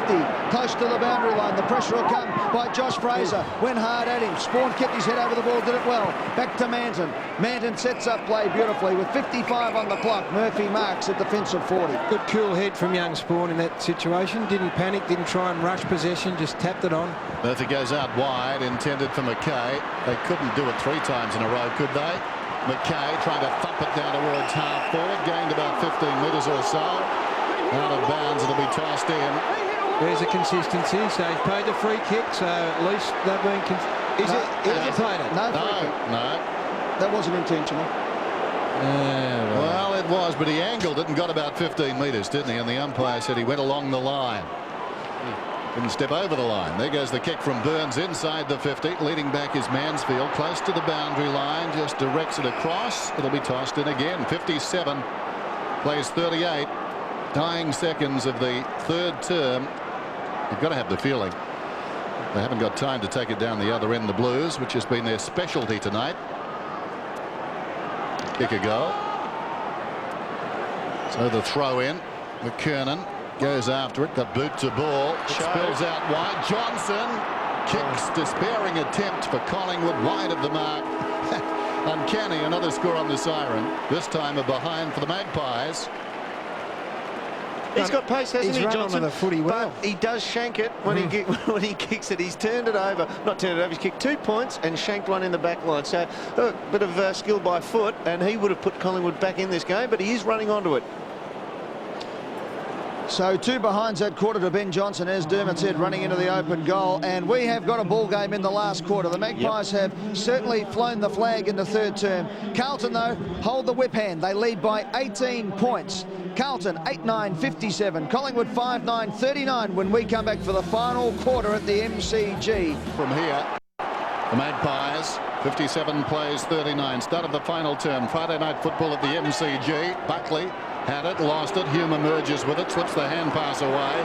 Freeborn down towards the attacking 50, runs inside the 50, but the kick is a wayward one. Going back, Wakeland, in fact, takes the mark right on the behind line. That was a big opportunity missed from Freeborn. I mean, he was 35 metres out, running free. Clash of heads in the middle of the ground. Brett Ratton's had his nose or his opened up here. 10 touches for the night. Hasn't been the busiest of nights, but he's worked hard. And we'll just see this. Bang. On the snout. Yeah, that's a bad one. He's off. Plunkett is on. Wakeland's got the footy deep in his own defensive area. It's amazing league footy, isn't it? He'll get a stitch up and he'll be back on. It happens at work. You're off for a week. Wakeland towards the outer side. Murphy knocked it down in front. Lappin, he's booted a couple of goals. 75 metres out, his centering kick. Not a bad one either. Hickmont right on the 50. It suggests too far out to score. One out in the square, McKernan, Wakeland. Have a fresh footy. Goes for distance. They compete about 5 metres out. No contest. It slides through. Goal to Hickmott and the Blues. Well, he took the right option, did Hickmott. Went to the square. He knew that McKernan was going to have his best chance. One out with Wakeland. As it turned out, the two engaged in a wrestle of the highest order. Neither of them could get their hands free to try and get some hand on the footy, and it bounced through. Interesting to get a replay of it. Let's have a look at this, Dermot. Free kick in this.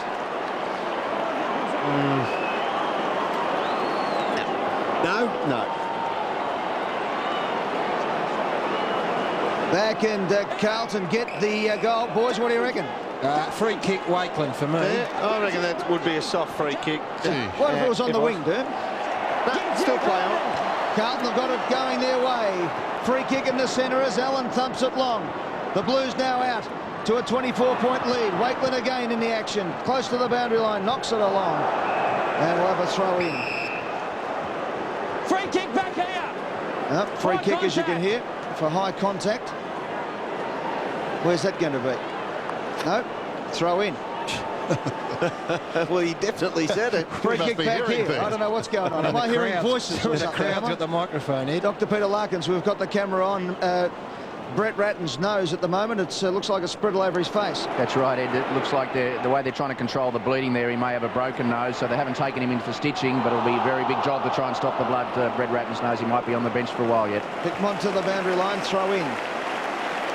Well, it's exactly the start that Carlton would have wanted, just to open up with a goal, put a bit more breathing space. Let's have a look at this again. It's Rupert Betheris. And I watched that. Brett Ratton, he felt his head first and then he said, I've got to get up. I'm the captain, I can't lay down. He got up quickly, but obviously a bad one. After the boundary throw in, Lappin put the body in. Buckley over the ball a long time. Bradley gets a hand pass away. Plunkett, slick hands. Eventually the ball spills back to Freeborn. Too slick for Clement. Hard against the line. Trying to control it. That's interesting. Look at the path of Lockyer, and eventually it goes across the line on the full. Lockyer gets a free kick. Not vintage football there, but a lot of endeavour. 63 plays 39. Carlton with a good start to this final term. Now the Magpies with their backs to the wall. Lockyer kicks it up towards the wing. It pitches just inside the field of play. Kinnear taken across by Lappin. Lockyer has been busy. Carlton now 19 possessions. have gone man on man, and they'd be happy now not to score again and be man on man for the rest of the quarter and just chew up time. Down to Buckley. Kick smothered. Lappin kicks it forward. One-on-one contest at centre half forward. Houlihan versus Johnson. Houlihan didn't have control of the ball as Johnson had control of him. Free kick to the Blues, to Hume. Kicks inside 50, drops short. Hickmott's going to be the hero.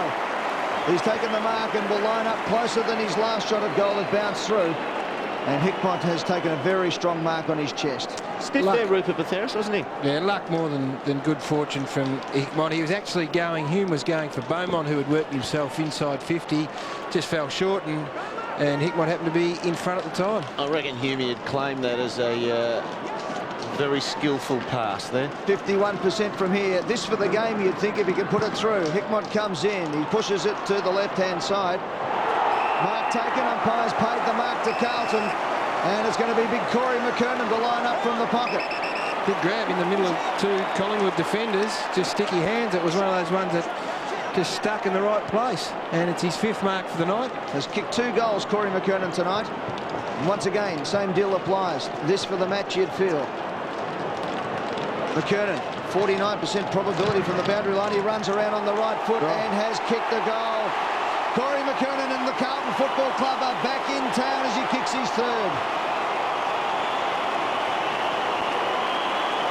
Well, on a night when there's only been 10 goals scored, 3 goals, highest goal scorer on the ground. It is a really good return, Derm, and you highlighted him at half-time for his work rate. That's a good mark. Under pressure from Wakeland and also Prestigiacomo, and that's a 1-grab mark. And to finish in the manner that he has, I think he'd be very well pleased. He's been under the pump too, from Carlton supporters and footy followers in general. 5 marks tonight for Corey McKernan. He had 5 in the first 2 rounds. Tossed up in the middle. It seems a winning lead. Allen pokes it forward. Hume tries to hand pass away. Fraser dug it out. Freeborn, nicely done. Loney. Now Buckley forward of the wing, down towards half forward. The numbers favour the Magpies here. Spills across to Cloak. Charging up the ground, Franchina. Cloak rakes it in. Goes to Rintoul. He was slung. Kicks it inside the 50. Burns under pressure. Did he keep it in? Apparently he did. Gets the hand pass away. Licuria fumbles. Almost threw it across to Freeborn. Hand passes back to Davis. He should finish. Wow.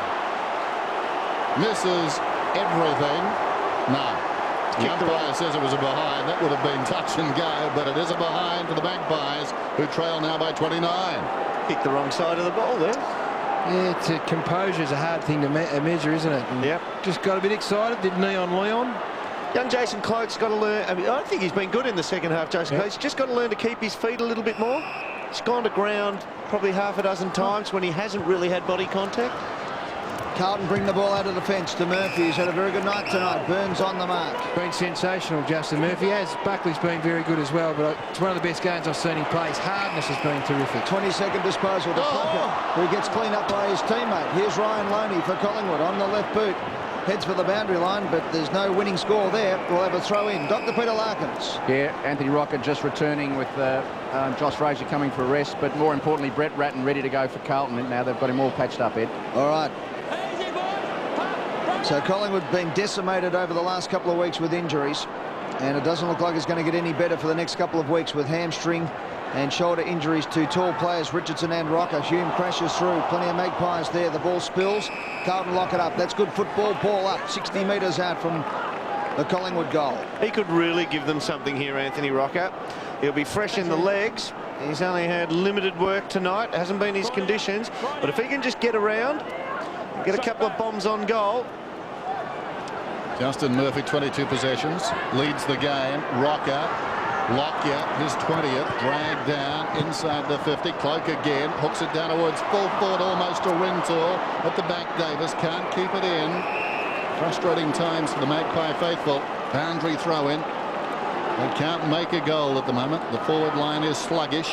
Tarrant, a late withdrawal. Cummings, of course, who got 5 in round 1. Out at selection with a hamstring. Allen headed it down. Rintoul back towards full forward. Licuria helped the ball on its way. Davis again. It ricochets off Hume. Goes towards the opposite pocket. Beaumont kept it in front. Burns tries to give it to Holland. Holland head down looking for a free kick. Nothing doing. Burns spins out of the pack. Kicks. I think he's kicked one. There's still hope.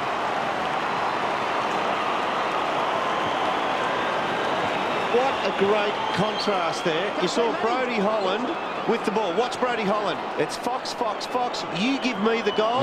And Scotty Burns, no, I'll take the ball and I'll kick the goal. Great contrast in styles there. And at the end of the day, it's always better to rely on your own desire, your own ability, than rely on somebody else's mistake. Well done, Scotty. He's been fantastic tonight, Scotty Burns, coming off the bench. Yeah, almost Collingwood's best player, I would have thought. And Brett Ratton back on the ground, so that's good news. You would have suspected he'd come back on. But Scotty Burns has been terrific. He's been brave across half-back. A couple of times he's had to go into a dangerous position where he wouldn't have been sure of his own welfare, and now he gets a goal. He's been wonderful. Rocker back into the ruck, and he does it straight away. Left foot forward for Collingwood. They're 23 points down. Burns almost had his second in a minute. It comes to Leon Davis, running to the boundary line. He checks himself, runs back around the corner, sets it up for Buckley. Buckley's taken a mark, runs to open goal. 17 points of difference. Well, Anthony Rocker is the one who's giving them impetus here. he has got a lot of energy, and he is jumping in the middle of the ground, and that is so important. It gives them some confidence. But just on Leon Davis, we saw the one he missed, and we talk about composure. You almost saw it tick over in his brain here. This situation, just about now, he says, I can't blaze away, I've got to look inside, and there's my captain, I'll go there instead. So a lesson well learned from the young fella. 63,864 on a wet night in Melbourne. A magnificent crowd here.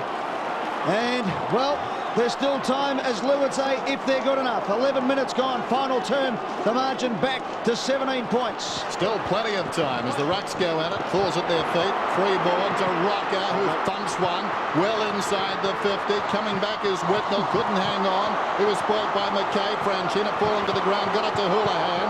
Quick hands away to Hickmott. Advantage will not be paid. It will come back in a free kick. It was going to Carlton. Houlihan was taken high. 14 minutes to go. Again, it was that man in the middle of the ground, Dermot, Anthony Rocker, got the tap out, followed it up, pushed the ball forward. Matthew Allen's got to dig in now. Yep, he's actually not appreciating Rocker's body banging into him at the moment, Matty Allen. Been a long night for him, hasn't he? Had a couple of late quarter relief from Corey McKernan, but he's got to really dig in here. Houlihan, who came off concussed last time these sides met. Almost repeated the dose there, took a heavy knock. Lockyer was up to knock it back towards the goal. Bothiris, Davis making light of the greasy conditions. Kicked it about 15 metres. He was unlucky to hit an oncoming blue. Now he's unlucky once again as he slides to ground. Nowhere to go, tied up by Beaumont. We'll have a ball up about 35 metres out from the Magpies' attacking goal, and they're certainly doing plenty of it. Let's have a look at the top five. Justin Murphy, the biggest on the ground. His opponent, Nathan Buckley, 20. And Anthony Rocker, who's just come on, is setting them alight. Buckley up for Collingwood. Lucuria throws it out to Burns, who's grabbing. He didn't have the ball. Umpire says play on. Dropping the ball that time, was it? Called a trip. Love to see it again. A couple of chances Scott Burns had then, a potential free kicks. 30 metres out from goal. We'll have a look at the replay, and he's grabbed by the jumper, and that is dropping the ball all day, every day. I think his left hand snuck around his foot, Ed. He had the jumper in the right hand. The other one was the one the umpire paid for. Beaumont kicks the ball to forward to defensive 50. Play on, has to kick around the body, looking for Plunkett. Plunkett marks in front of Lockyer. Got to stand tough here, the Blues. Kick. Bradley. Diving mark. He'll slow it down. What a sensational player this bloke has been. 6-time All-Australian. 2 best and fairest at Carlton. And a 2-time premiership player. Comes in. Games record holder for the Blues. Does the smart thing, hugs the boundary line, hopes for the mark and gets it to Merrington. Paid a holding free kick, and gee, at one end you've got to work hard for them, and that one looked a bit touchwood. Oh, Wakeland. Then what happened? Gave up front spot there, Wakeland. He just was expecting the long one, and it was probably the last grab that Corey took on him down and in the forward pocket. Wakeland's looking for that long one and wanting to come from behind, so he gave up front spot. Corey got on the lead. And that is good, smart forward play by Corey McKernan. McKernan has kicked 3 goals tonight. 14 minutes gone in this, the final term, as you can see. Just under 12 minutes remaining. 10% probability for Corey McKernan from this position. Tight on the boundary line, he comes in, and he just pushes it across. That's out of bounds on the full, I think. Or was it touched? Another one there. Merrington, he's got one on the Wilmer and Fred as well, on the head. Touched to the boundary line, we'll have a throw in. So just off hands onto the behind post. He's a bit dazed, the boy. Throw in. Johnson told to let go. Rocker. Allen taps it down. Lapping the danger man to the boundary line. Throw in. Time ticking away. 17 points the difference. Still plenty of time. The goal here obviously would be costly. They've got a player loose as well, Carlton, so Their opportunity is right now. Throw in. Forward pocket for the Blues. Buckley up from behind. Davis. Leon Davis picks it up. Been great, Leon Davis. Got the handball working. It comes out to Lockyer. Lockyer kicks. Vital contest this one. Fraser dives. Couldn't hold the mark. It spills to Manton. Fraser goes a second time and gets Manton. Fresh air disposal. Play on. Lucuria for Collingwood to the boundary line. Throw in. Good contest. Josh Fraser. Terrific contest. Gets up again in the last quarter when you're tired. Your legs are heavy. Bit of rain around. Gets up and able to lay another tackle. Glenn Manton. Going to get the skates on some. 11 minutes to go. Boundary throw in. Knocked down by Allen. Roved by Buckley.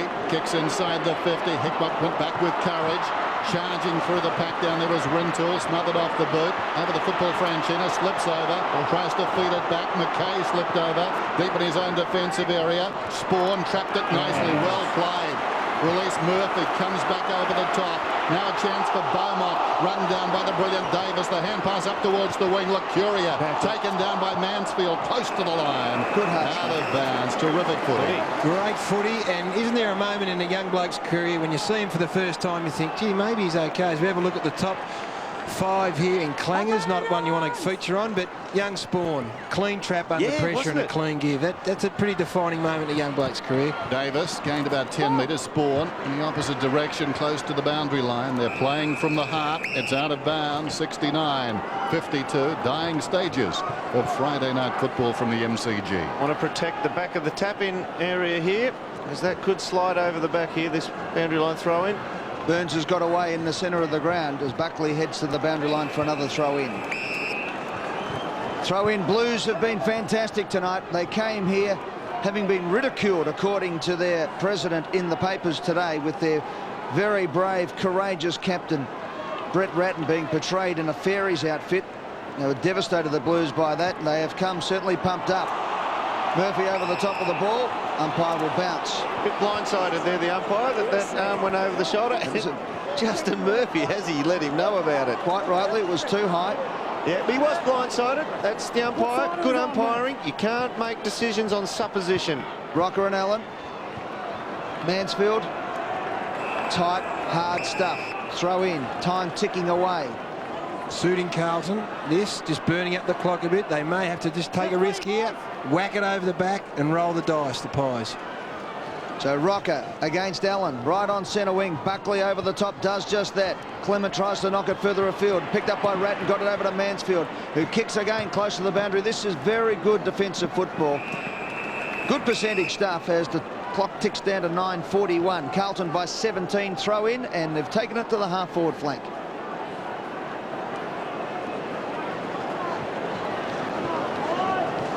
Well-known faces looking on. Obviously a lot prouder tonight.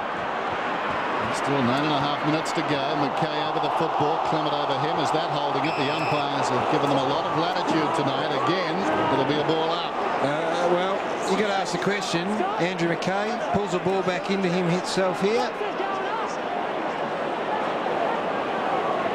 He played dead on that one, Wasn't really trying, was he? No, he played dead on that. Allen, only as far as Buckley, smothered off the boot. Burns moving before he'd taken possession. The ball spills across the boundary line. What a pro. 3 minutes here. I reckon the footy's been in front of us on this side of the ground here for the past 3 minutes. It's exactly what Carlton would want to be doing here. Burning up time on the clock, denying Collingwood opportunity. Margin 17 points. Davis trying to break the impasse there. McKay scrambles it up towards the wing. Over the top, Hickmott. And that ball's not coming out. And this will consume even more time.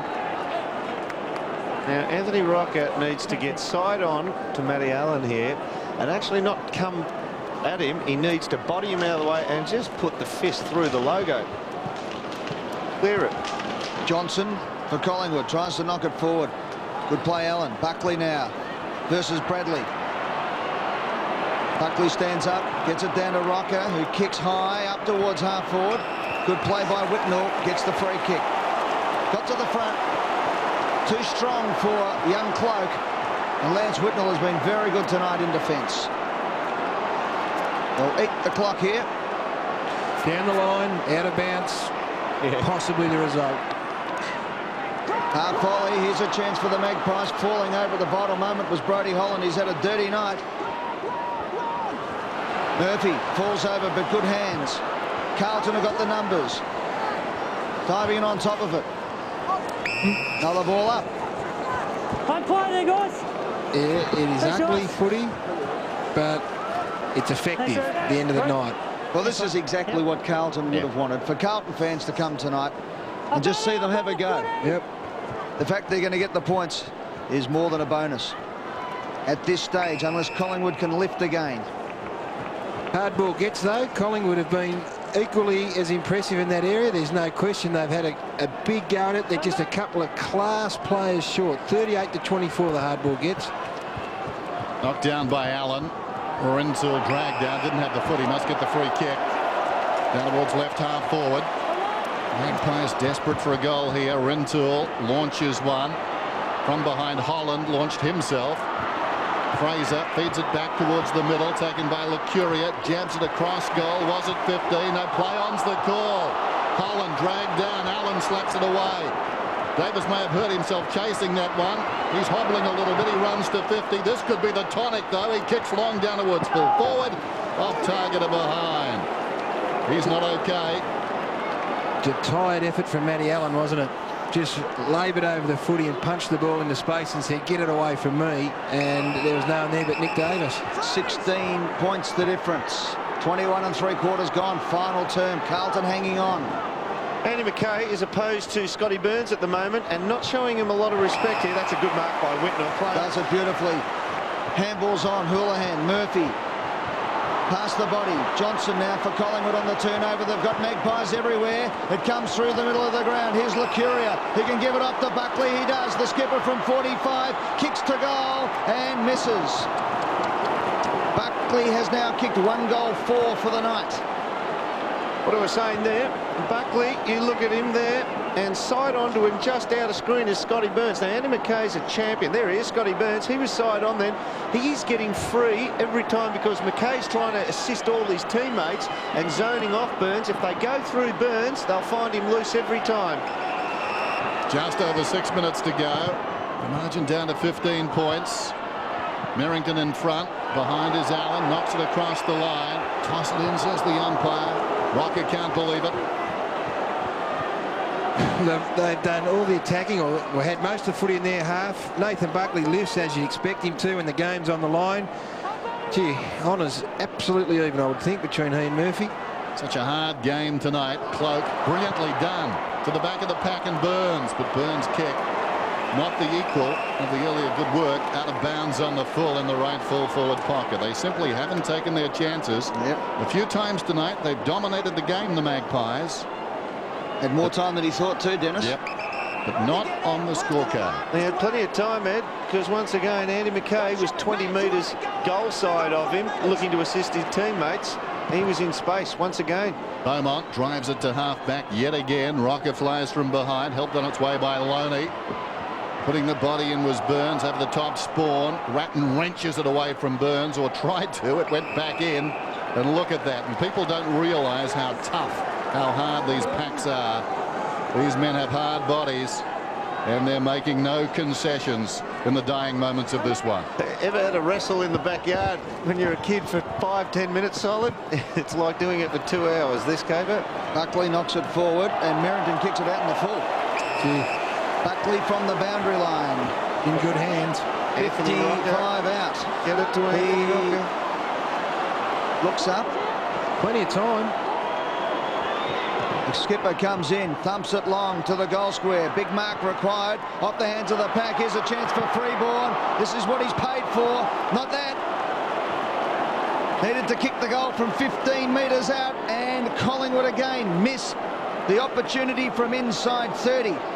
They've had opportunity, no doubt about it. They have missed opportunity. We saw Davis from 15 metres out spray one. We've seen Freeborn miss one again. It would be disappointing at the moment because they have had enough footy to put themselves in a position to win this game. Magpies would be kicking themselves. Only problem is they'd probably miss. Short one out towards half back. McKay. Good work, Stretching. Beaumont. Good work, Beaumont, off the ball. It's still plenty of time to be doing this. Whitnell in the back pocket, told to play on. Spears the pass low down. Beaumont has to slide. 14 points the difference. Not going to be a lot of time on in this quarter, though. There's a player down up near the wing. That's Holland. Didn't see what happened to him. Crowd groaned. And when they groan at the MCG, you know something untoward has happened. Close to the boundary line, it's out of bounds. But the culprits. Any news down there on the boundary? Yes, I can tell you what, they've very un-Andrew McKay-like that one. Very un-Andrew McKay-like. And the Collingwood players let the Carlton players know about it. Number 5 would have been sufficient. We're not naming names here. Throw in. Off the back of the pack. Good play by Hume. Over the top, locks it up. 4.5 minutes to go. And the Blues hang on by 14 points.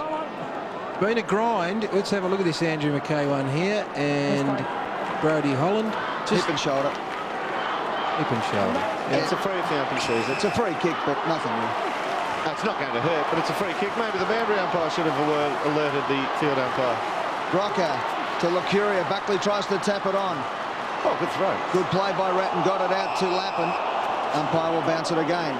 This is a belief thing right now. I think this is a belief thing for Collingwood. If their belief is strong enough that they are still a chance, then they could get up and pinch this. But if they just think they're hanging in there and it's going to be too hard. Yep. Here goes a chance for Collingwood now through Freeborn, but he went up and down in the one spot, picked up by Plunkett. Kicks it to the boundary line.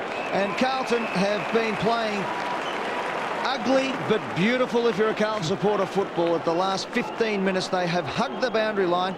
Collingwood have had their opportunities and missed them, and you can't do that in these clinch games. Allen off. Throw in. Rocker gets the tap again. Down to Lucuria. Lucuria's kick along the boundary line is out and over the line and out of bounds on the full under pressure. And it was Justin Murphy who laid that tackle. Something he's done. He's hit more bodies tonight than I'd suggest he's hit for a long, long time. He's really instigated physical contact, which has been so pleasing, I reckon, from a Carlton point of view. He'll be sore, but he'll sleep the sleep of a contented man. It's been a wonderful effort. Lappin. Play on's the call, not 15. Whitnell, the right half back. Kicks it up towards the wing.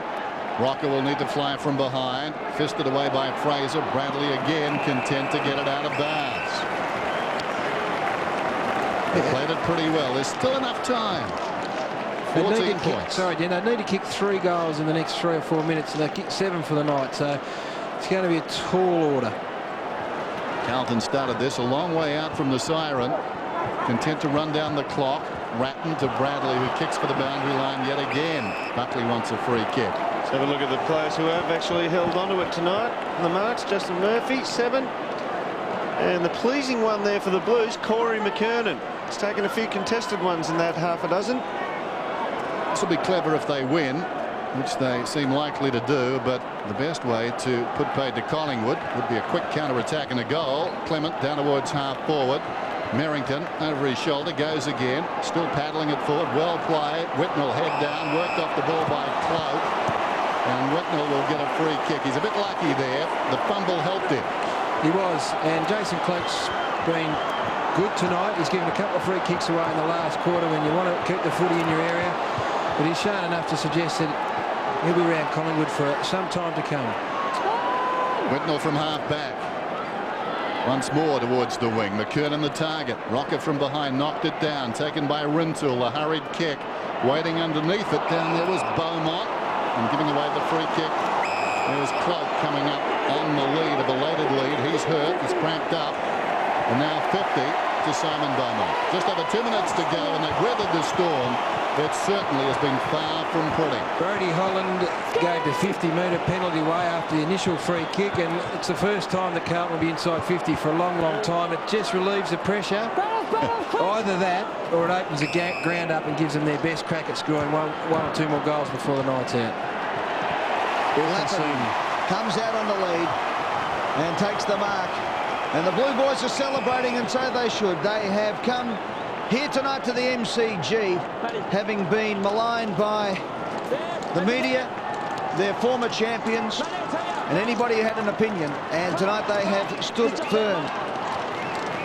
Lappin has kicked 2 goals too in the battle against the old foe. Sorry, Dennis. I was going to say, when did they score last? They've been on 69 for a long time. They've been in the 60s longer than Tiger Woods.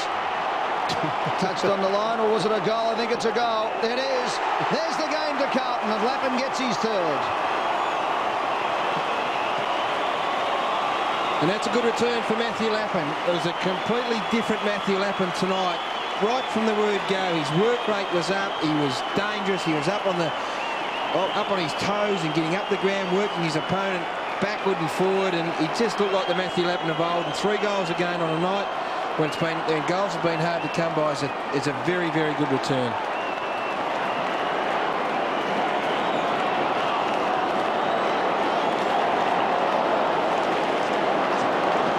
Almost the old counterpunch there. A rope-a-dope. They took everything Collingwood could throw at them and then got the clincher. McKernan, been much better tonight. Scrambles a kick down towards half forward. Awkward bounce for Loney. Charging in Prendergast. Ties it up, and the clock will continue to run here, at least in part. We're down to a minute 30. Collingwood on demand. They've shown a lot of spirit tonight, a lot of heart. Ball up about 60 metres out. Long quarter, isn't it? I suppose a lot of ball ups and out of bounds. Yeah, heaps, particularly down in front of us in the last quarter of an hour or so. Murphy, who's been very good, goes a long way, out of bounds on the full. He hit that right in the middle of the ball where the most cushion is, and it just kept going. Yeah, Lappin's been good tonight. You can just look at a player like Lappin's stat sheet and determine how he's getting the ball, how well he's playing. He gets a lot of loose ball gets when he's playing well, and he's got back on them tonight. He's had 14 possessions. Not 15 to Buckley. As a result, Plunkett takes it across the boundary line. Clock stops at 1:11. Umpire emphatic. Earn his money, this boundary. Yes. Double time in this term. Tossed in. McKernan couldn't control it. Hume, who was lively early, goes with the outside of the boot and gets it out of bounds once more. So the clock stops with 1:03. Carlton 75, Collingwood 55. Carlton will sneak up to 1,298 victories. Collingwood 1,299. Throw in over their history. What a history it's been between these clubs. They played each other in round 1 of the first ever round of football, and has been on ever since. Hume dives for the line, holds the ball, Rintoul over the top. The clock ticking away now. It's going to be a famous win for the Carlton Football Club tonight. 11-9-75. They lead Collingwood 7-13-55 by 20 points. From the tap, Ratton had his nose splattered all over his face. He won't feel a thing tonight. Lappin goes for the miracle goal and puts it into the 10th row. All the action behind the goals at the moment. Yeah, the 2 cheer squads giving it to each other in there. That's all good. That's the tradition then. Oh, well, that's not the tradition. We don't like that so much. But there's no doubt.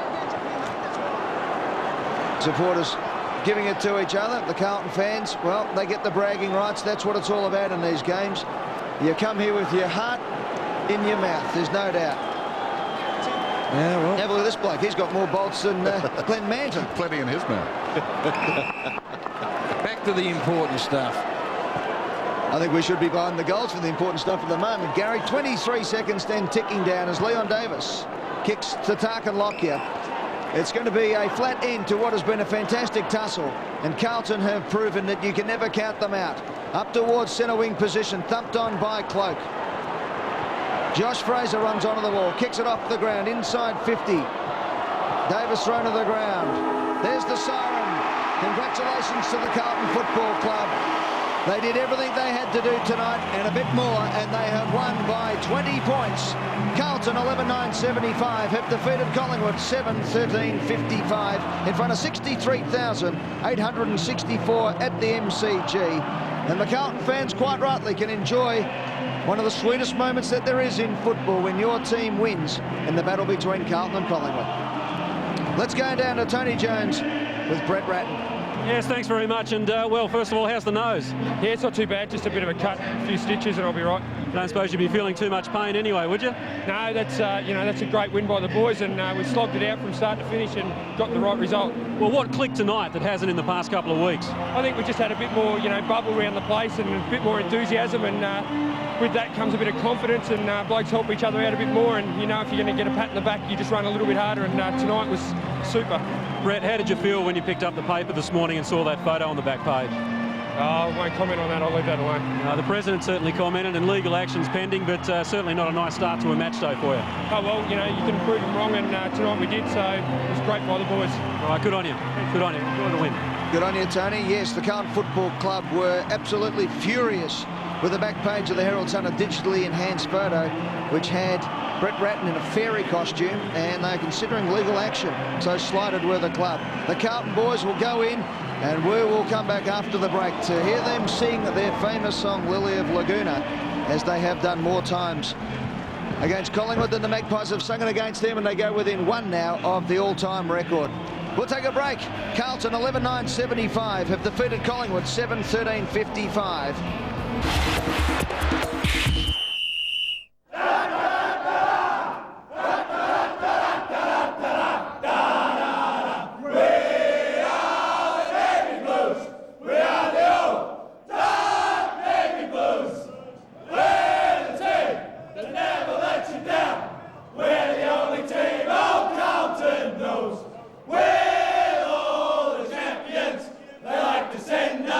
Look at